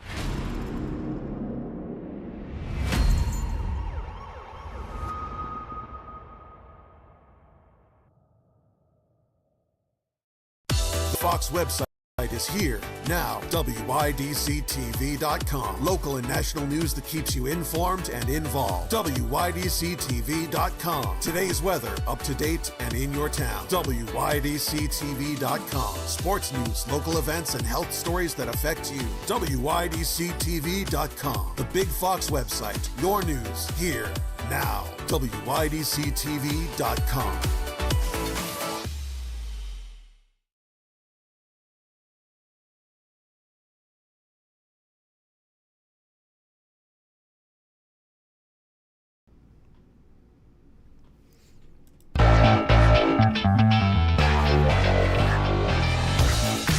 The Frankly Speaking Roof Cam brought to you by Boss Security in Horseheads. Contact Boss Security for all your business and home security needs. We got a little bit of a look over there to the left, the Rockwell Museum. Don't forget we had our friend Willa on the program on Friday. That gingerbread house, I should say, contest is still ongoing. That is until tomorrow, so it's not too late to get your vote in for the Gingerbread Invitational. They are open today and tomorrow from 9 a.m. till 5 p.m. at the Rockwell Museum. Okay, some comments from viewers. Even in Biden's mental state, he's still sharper than Harris. Biden for New York State governor or perhaps mayor of New York City, LOL. Yeah, be careful. Yeah, don't let them hear you say that. All right, Ken from Horseheads writes, I'm worried that the Republicans will not be sticking together like the Democrats do and turn over the speaker's role to Hakeem Jeffries. I really hope they get in line on this speaker. Now, Matt Gaetz is out of there, so, I guess technically he could still vote on this, but January 30th is the vote. But I agree with you. It makes me very concerned, very nervous. Not necessarily that we would end up with Hakeem Jeffries, just that I don't see personally the need to change and shake things up and get rid of Speaker Johnson when we're supposed to have kind of a unified front. So I understand your concern, Ken. Continuing, I hope that with Trump's knowledge of the office that he has gathered in the first 4 years and the team he has put into place will be able to get the Republicans that want to be friends with the Democrats and legacy media in line so they will be able to actually bring the country back from the disastrous path that the Democrats have taken it down. Jeffries would be able to stop most of Trump's agenda. He absolutely would. I don't think it would get to that unless you would literally have to have a Republican, a couple of them, vote for Hakeem Jeffries. And if they're that much in line with, like you said, Democrats and the legacy media, yeah, we've got much bigger issues, Democrats, because there's something about Republicans, and we've said this historically, they want to be liked by the media so much, they want to be liked by Democrat colleagues, that very often they get away from Republican values, perhaps, Republican votes. But there's also that side of the Republican Party, and this is part of history too, that never really want to be in the leadership position or never want to be in first place. They'd rather be on the losing team because then they can go home and say, hey, we tried our hardest.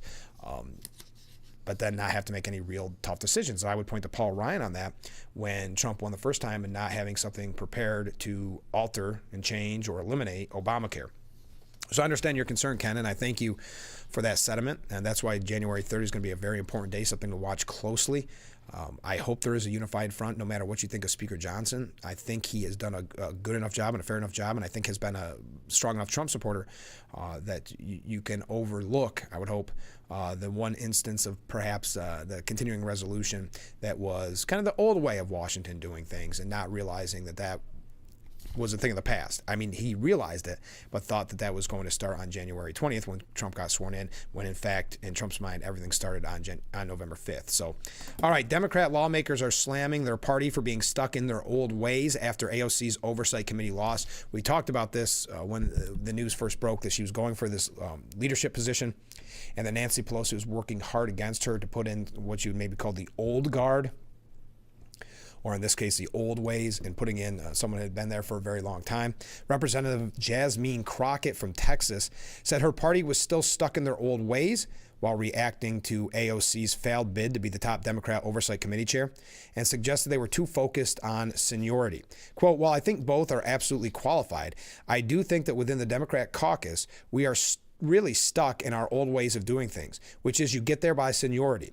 And so if you've been there longer, you get the post. And I don't think we fully sit there and say who may be best equipped for this moment. Now, we know that she lost to Representative Jerry Connolly for that position. Crockett continued by saying, I think that America is looking at us and saying, wait a minute, we lost the election and we know that the Senate lost seats. Now, the White House, we picked up seats, right? But I think that they are saying we are looking towards y'all to show us you're willing to shake it up if it means we can move this country forward. Now, Crockett said the Oversight Committee would be in good hands under Connally, but said switching up the leadership more frequently would benefit Democrats. And many have said that. Kind of new blood. I don't know if AOC is the way, but as I mentioned, that one piece that I thought was very fascinating, that the Democrat Party is now the Fettermans or the AOCs. I think that within their caucus, we have conversations about how we do leadership. Because on the Republican side, they have term limits. And so you can't sit in that post very long. So they end up shipping out their leadership a lot more frequently than we do on the Democrat side. Now, Jen Psaki said this is one of the few committees in Congress that actually generates national attention or media coverage. Under Jamie Raskin, it became a critical platform for countering Republican misinformation. And while I have deep, deep respect for Speaker Pelosi and nothing against Congressman Connally at all, this felt like an obvious chance to apply some of the lessons we should have learned from the November election. That's Psaki. So a lot of people suggesting this was the way, and when we talk about that soul searching, this is a way for them to maybe convince the American people that they're coming up with new ideas. Now, AOC, of course, self-proclaimed far left, but she definitely has some type of plans. Her name is already being thrown around for running for president next time. But Psaki added that Democrats had passed over one of the youngest, most media-savvy members of Congress for a key public leadership role. Now, MSNBC's Chris Hayes also blasted Democrats for passing over AOC, saying, but now Pelosi whipped votes to make sure that Connally got the oversight job over the young star in the party, even as the 84-year-old Pelosi is recovering from hip surgery after suffering a fall. It feels like a moment of genuine madness. And Democrats are not taking this issue seriously, despite everything that's happened, but they need to. I think that's putting a little bit too much focus on AOC. I don't think that's the game changer they think it is, but I can understand where you start to talk about, and this is kind of what I mentioned with the Romney, I call it the Romney kind of motion or idea with Republicans, that or movement, maybe Romney movement. What happened was people would say, well, the only way we can win for president is John McCain because it's his turn, right? Only way we can win is with Mitt Romney because it's his turn, and he's more moderate. And the only way we can win and beat Hillary Clinton is with Jeb Bush, and it's his turn. And the Republican voters anyway said enough's enough. You keep telling us who's going to win, and we keep losing. So they went with kind of the outlier. They went with someone that was being mocked and ridiculed by the media, and that was Donald Trump. We've got a couple other things here about the Democrat Party. Then we're going to get to the Republicans as well. A lot of things coming out here. Do you want to, before we go to, well, no, this ties right in line. I have enough time for this piece. Democrat Representative Dean Phillips. You may recall Dean Phillips, or maybe not. He did face Biden as a primary challenge. He did not, obviously the fix was in there. He was never going to stand a chance. He tore into his party, the Democrat Party, as rudderless and devoid of leadership. Now, Phillips, who's 55, argued that Democrats need to roll up their sleeves and do more listening, especially to the voters who have ditched the party over recent cycles. Quote, a party that consists of multiple silos and campaign committees and outside groups cannot strategically do its job, and that means leadership, Phillips said. Right now, we are totally devoid of leadership. We are rudderless. He mused that he's not even sure whom his colleagues would cite as the party's leader, and underscored the need to fix the leadership vacuum in order for the party to roar back to power in Washington. Yes, some have said in the media that with the election of Donald Trump, the Obama era of politics, at least in the Democrat Party, is over. I think it's ironic, this again, Dean Phillips, I think it's ironic that the Republican Party is now representing America's working class. It's astounding. And that was seeded by them, by people that have prioritized things like tenure over talent, identity politics over pragmatic problem solving. So he kind of pointing towards that AOC Connally fight as well within the and I don't want to get into what Crockett said because we already mentioned that. So interesting, again, a part of this soul searching. I see a lot of comments coming in. Stay with us. We got to take a short break. We'll be right back with Frankly Speaking here on WYDC TV, Big Fox.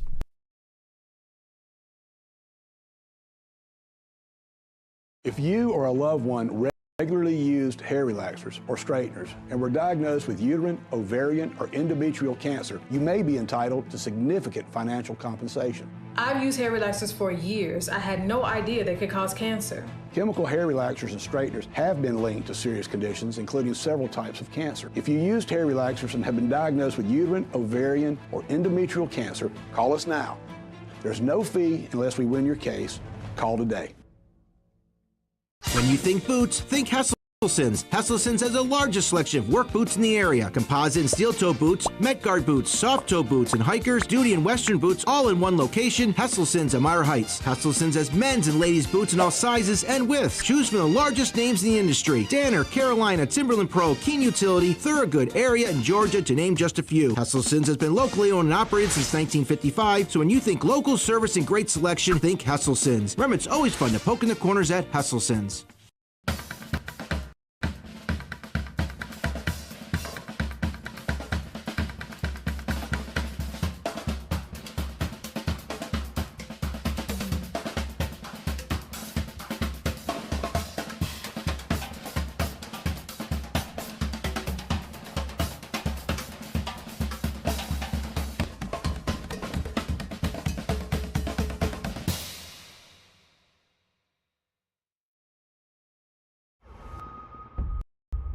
I'm Nancy O'Dell.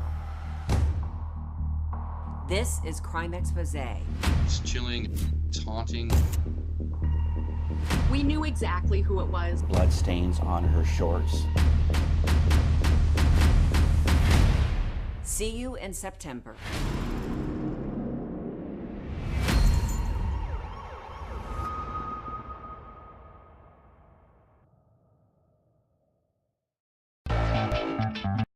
Welcome to Frankly Speaking, talking to the people that affect your life, that affect all of our day-to-day lives. This is something you're not going to get anywhere else. We've got a lot to offer. There'll be a lot of news, local, regional, national, really the things that affect you. And I think you'll be glad that you tuned in. So think of it as radio on TV.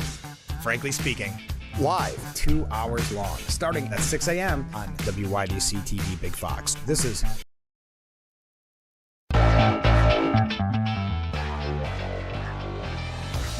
the Frankly Speaking Roof Cam, brought to you by Boss Security and Horseheads. Contact them today for all your business and home security needs. Welcome back to Frankly Speaking as we broadcast live from the Hesselson studio. A lot of comments coming in. By the way, Frank, this is Ken. I hardly watch the political news since Christmas, and a lot of people have that because of the Christmas season. Did you know that there are literally hundreds of channels out there that aren't political news at all? Yes, yes, there are. But I think there is that kind of holiday time. That's why you'll notice a lot of the shows on Fox News or whatever channel I'll let you go to. Very often the hosts are away for this time of year because it's a difficult news cycle. Now, obviously, this was a big news cycle today with the passing of former President Jimmy Carter, and you've had some important stories coming out about President-elect Trump and others.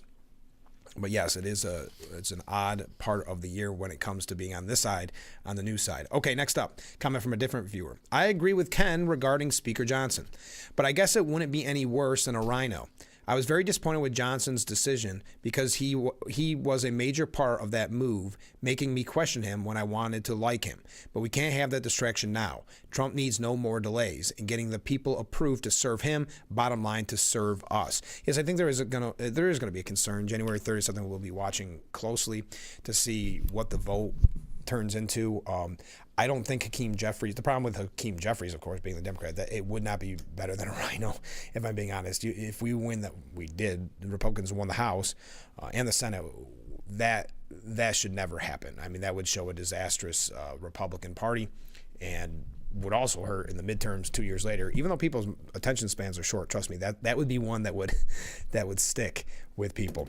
By the way, since we mentioned Harris, a Democrat lawmaker, the Hawaiian Democrat Senator Brian Shaz, said during a recent interview that Vice President Kamala Harris' use of certain words was unfamiliar to Americans and that said the party should avoid them going forward. The point is that we have a whole language that's maybe not offensive or irritating, but definitely unfamiliar to regular people, specifically referencing the term Latinx.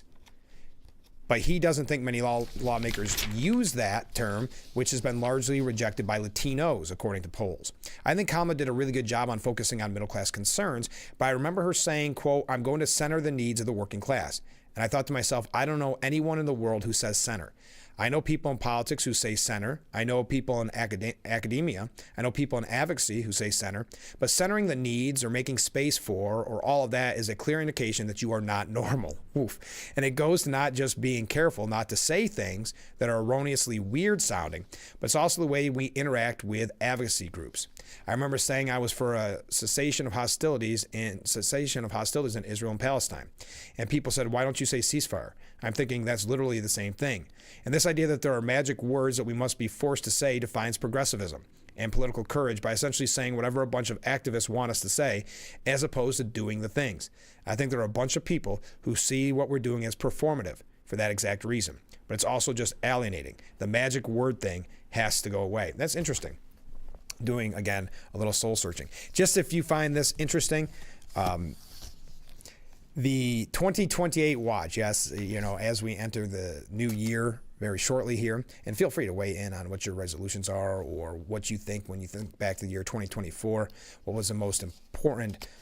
Obviously, many would say the re-election of Donald Trump. Many would talk about perhaps an iconic photo of the first assassination attempt. But what is your thoughts on 2024? But they're already putting together the 2028 watch, and these are the Democrats you may look out for. That may eventually jump into the White House race. Now, we already mentioned Kamala Harris because of the polls. And keep in mind, recent polls are going to put her at the top because she's just spent $1.5 billion to get that name recognition out there. So Harris, you've also got Governor Gavin Newsom, which should come as no surprise. Many people thought that he was campaigning before Biden dropped out. And now keep in mind, too, it's going to be kind of tough for him to walk back some of the statements he made about Biden, which were very often how sharp he was, how great he was, et cetera, et cetera. Now, there was people at the time that said, why isn't he the vice president? Why isn't Josh Shapiro out of Pennsylvania picked as vice president instead of Tim Walz? And what's interesting, and this is a theory, and I don't know if I subscribe to it totally or not, but the theory at the time was that Josh Shapiro, Gavin Newsom, some of the big names didn't want to be saddled with Harris, meaning if Harris won, okay, they made a mistake. But we were told for years that she was not a good candidate, so if they got on that ticket and she lost, there goes their front runner status. So it was a smart move at the end. But Gavin Newsom, who was campaigning essentially already, he's on top of the list. Governor J.B. Pritzker of Illinois, you may remember him from his DNC speech. Then you've got Governor Gretchen Whitmer of Michigan, which is an interesting pick. I can't quite figure out her popularity with the speeches that I've seen. But she is term limited and will leave office after the end of next year. Then you've got Governor Josh Shapiro out of Pennsylvania, Governor Wes Moore of Maryland, Pete Buttigieg, of course, Governor Andy Bashar of Kentucky, Representative Ralph Warnock of Georgia. Oh, interesting.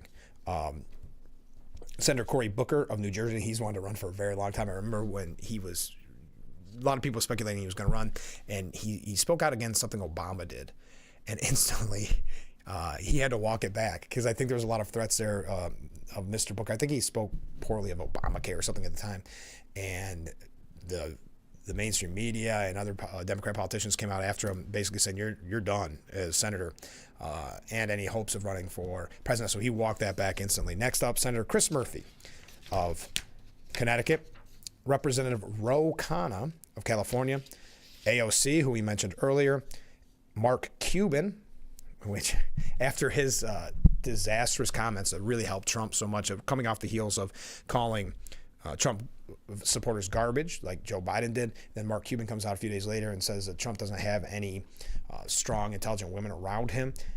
So I don't know if he's ready for the race. Governor Roy Cooper of North Carolina, Governor Michelle Lujan Grisham of New Mexico, and finally, I think this one will make you, well, there's also Rahm Emanuel. Keep that in mind.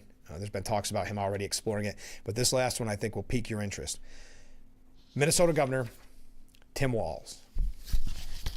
Now, the New York Post, I'd like to hear your thoughts on this. The New York Post has the theory that realistic Democrats are finally realizing their toxic party needs an overhaul. And this is what we've been talking about with some of that soul searching.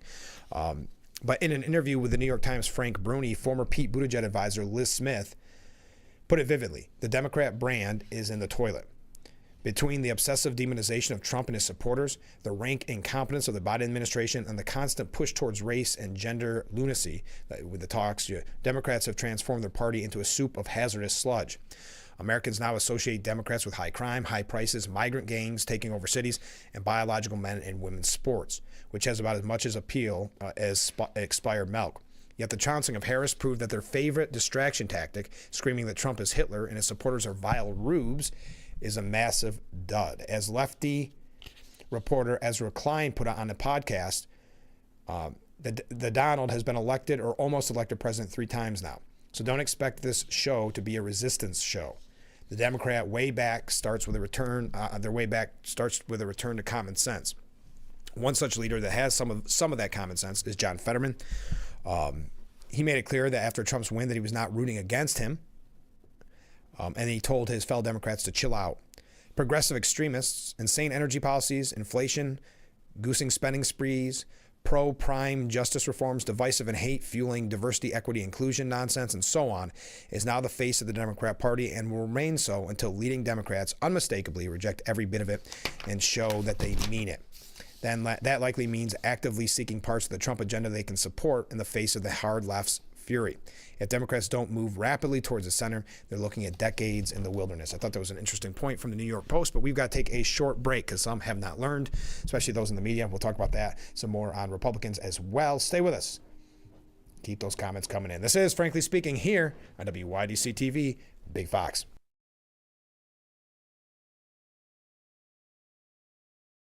The holiday season has arrived, a time where more than ever our thoughts turn gratefully to those who serve our community and those all around us. May the holiday season end the present year on a cheerful note and make way for a fresh and bright new year. Here's wishing you a happy holidays. This holiday greeting is brought to you by our friends at Tom South Corning Collision, Sheddon's Wholesale, Suburban Propane, Corning Building Company, Empire Bricks, Hector Wine Company, and Apple Ridge Senior Living.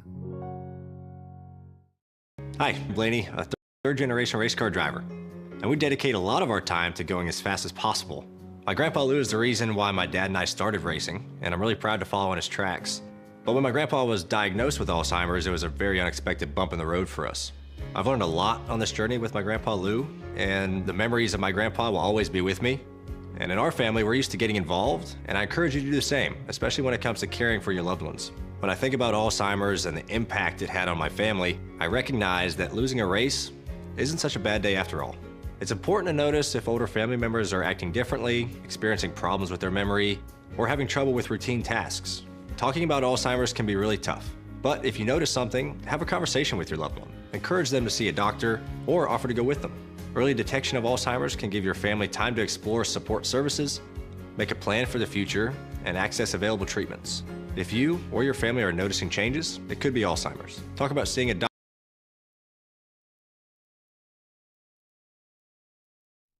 The Frankly Speaking Roof Cam brought to you by Boss Security in Horseheads. Contact them today for all your business and home security needs. Welcome back as we broadcast live from the Hesselson studio here on Market Street in Corning. The Intelligencier's editor, Margaret Hartman. Now, this is what we talk about with the media and whether or not they've learned their lesson, because we've talked about ratings on certain networks. Fox News up great, others struggling. But this senior editor, Margaret Hartman, says, when will Trump take office? On MLK Day, unfortunately, she notes. Hartman noted that the pressing news that President-elect Donald Trump will be sworn in to his second non-consecutive term in office on Martin Luther King Jr. Day. Now, that falls on that day occasionally. And I think they said the last presidents to get sworn in on Inauguration Day, sworn in on Martin Luther King Jr. Day, was Obama, and I think before that it was Bill Clinton, but I'll continue. If you're not a big fan of Donald Trump, you're probably gotten used to hearing a lot of stupid and or depressing political news in recent months, she wrote in New York Magazine's The Intelligencer. I hate to be a Debbie Downer, but as the Biden administration comes to a close, there's another unpleasant fact that may not have dawned on you. The second Trump inauguration will take place on January 20th, 2025, which is Martin Luther King Jr. Day. Hartman was just as dismayed that Harris, who lost to Trump, won't be getting her historic moment in the spotlight. Quote, so if Kamala Harris had become the first black woman elected president, yep, she simply wrote. But instead, Hartman regrets we'll be swearing in the guy who spent the first MLK Day of his presidency golfing and who recently bragged that his pre-insurrection speech on January 6th drew a bigger crowd than Martin Luther King Jr.'s I Have a Dream speech, which isn't true. So again, I think you're going to have some that learn their lesson in a way and maybe tone down the bias or tone down the anti-Trump rhetoric, and then you're going to have others that double down, triple down, as we see there. And to show you another example, this is not in the media, Washington, D.C.'s District Department of Transportation denounced a transit ad that was spotted near the Capitol, then likened MAGA hat wearers to garbage. Now, you would think after Biden did this that it was a very important part of the campaign. It took away all that story about the Madison Square Garden rally that Trump had and where they're criticizing that one comedian and going after Trump and comparing it to a Nazi rally. That was wiped out of the news when you had Joe Biden calling Trump supporters garbage. So I guess this is an example of not learning your lesson. Keep D.C. trash free, reads the ad that was spotted by Capitol Hill Baptist Church pastor Caleb Morrell. The ad featured a red circle with a line through it over an image of a MAGA hat wearer holding a book labeled Project 2025. Oh, so cliche. The bottom of the ad includes a logo for the District of Columbia Department of Public Works and the mayor's office of the Clean City program. So keep DC trash free with an X'd out MAGA, maybe even be Trump specifically, wearing a MAGA hat and carrying a book that says Project 2025. Now, DDOT-DC quickly denied any role in the creation of this politically charged ad. Quote, this image was not created, funded, or authorized by the D.C. government, and our team are currently working to remove them. If you see additional images like this, we encourage you to report them to 311. It was unclear who was behind the advertisement, but it wasn't the first time a U.S. city was plagued by dubious political ads. So you wonder if that was the situation.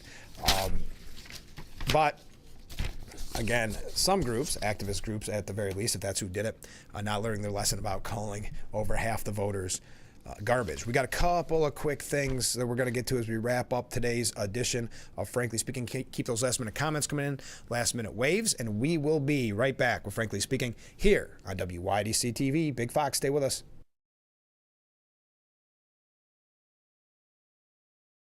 Today's top story, increasing fuel costs continue to drive up inflation, making it harder to afford everything from food to home heating. Here at Hustlesons, we know the only way to beat inflation is to fight inflation. So we're fighting back with zero interest financing and big cash rebates. Get a 4-person hot tub for your family for as little as $100 per month and pay zero interest. Or save up to $3,000 on a fabulous salt system hot tub. And of course, you will always get Hustlesons' unbelievable service. Don't let inflation fears kill your dreams. Fight back with Hustlesons. Remember, it's always fun to poke in the corners at Hustlesons.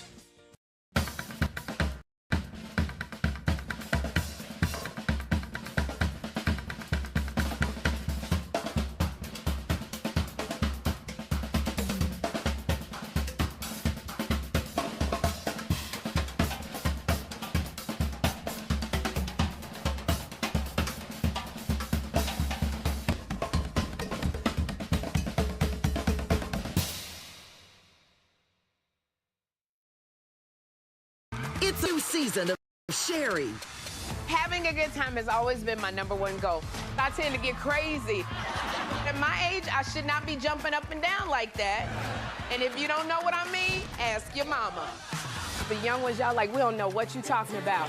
But I promise you, in 30 years, you will. It's the best time in daytime. Weekdays at 2 p.m. on Big Fox. The Frankly Speaking Roof Cam brought to you by Boss Security in Horseheads. Give them a call today for all your business and home security needs. Welcome back as we broadcast live from the Hesselson studio here on Market Street in Corning. Victor Davis Hanson has a thought. I'd love to hear your take on it as we talk about kind of the Republican Party infighting and what it'll look like for Speaker Johnson on January 3rd. Will he remain Speaker? Mike Lawler feels confident with that. But a lot of people looking at the math and wondering. But according to Victor Davis Hanson, Trump's second-term start is vastly better than his first-term launch. In the weeks before 2016, Donald Trump was polling between 35% and 40%. He would average about 41% approval throughout the 4-year tenure. No one knows what lies ahead for the next 4 years, but for now, Trump already polls well over 50% approval. His inauguration in a few weeks will likely not resemble Trump's 2016 ceremony. In the 2016-17 transition, Democrat-affiliated interests ran commercials urging electors to become faithless and thus illegally to reject the state's popular vote and instead elect Hillary Clinton. Do you remember that? Rosie O'Donnell was really vocal about that at the time, I remember, basically saying, never mind who the people of your state voted for, we are hoping that you as the elector will not vote for Trump. Massive demonstrations, of course, were on Inauguration Day. Very famous photos or infamous photos from those protests. In less than 4 months after assuming the presidency, special counsel Robert Mueller was appointed to investigate the hoax of Russian collusion.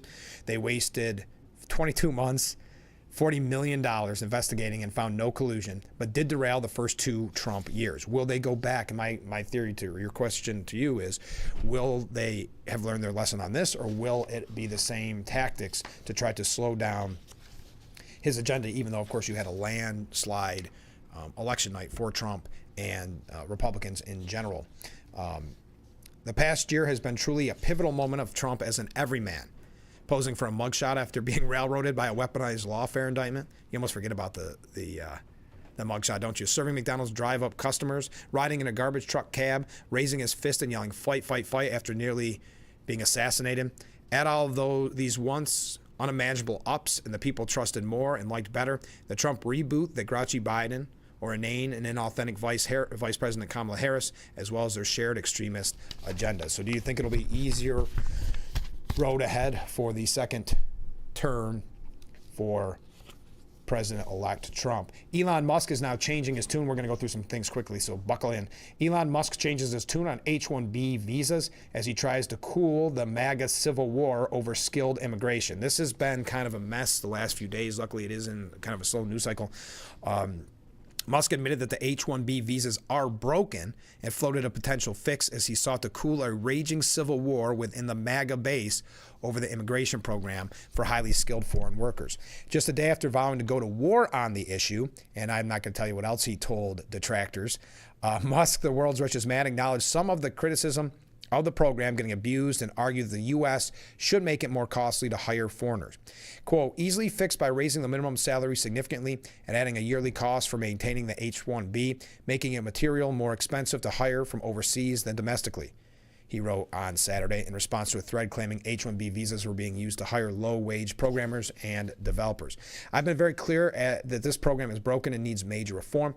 I'm confident that the changes made in the Trump administration will make America much stronger. So this controversy is kind of brewing. To Ken's point, and I'm not putting words in Ken's, but to what numerous viewers have said, you get worried about the Republican infighting, you get worried about what the speaker's election specifically will look like. And I think, and it was the New York Post editorial board had a good point on this issue specifically, save the H-1B debate for later. First, fully end the border crisis. I mean, that's one of the major reasons why Trump was elected. So let's save this kind of petty debate for the future and focus on the border specifically. MAGA world erupted after Christmas in a not very useful debate over these visas, a side issue that, while important, especially to the tech industry, can't possibly be Team Trump's top immigration priority. Before anything else, the new president must get the border fully under control and start undoing the worst damage from the Biden administration. That is, in fact, the plan. Border Czar designate Tom Homan is already getting set to ID, detain, and deport the worst criminals. And we can go through everything that's being done behind the scenes. So let's keep this conversation for another day, they're saying. Those laws certainly need massive reform, but they're requiring working with Congress to sort it all out. Battling now over one piece of the puzzle does nothing but burn bridges before we even get to them. Thank you very much. All right, that does it for today's edition of Frankly Speaking. Thank you to everyone who joined us, all the great comments. I really do appreciate it. I hope that you will join us tomorrow morning for the last Frankly Speaking of 2024. As always, we begin at 6 a.m. and we're here only on WYDC TV Big Fox. Have a great day, everyone. We will see you tomorrow morning bright and early. I look forward to it. Alrighty.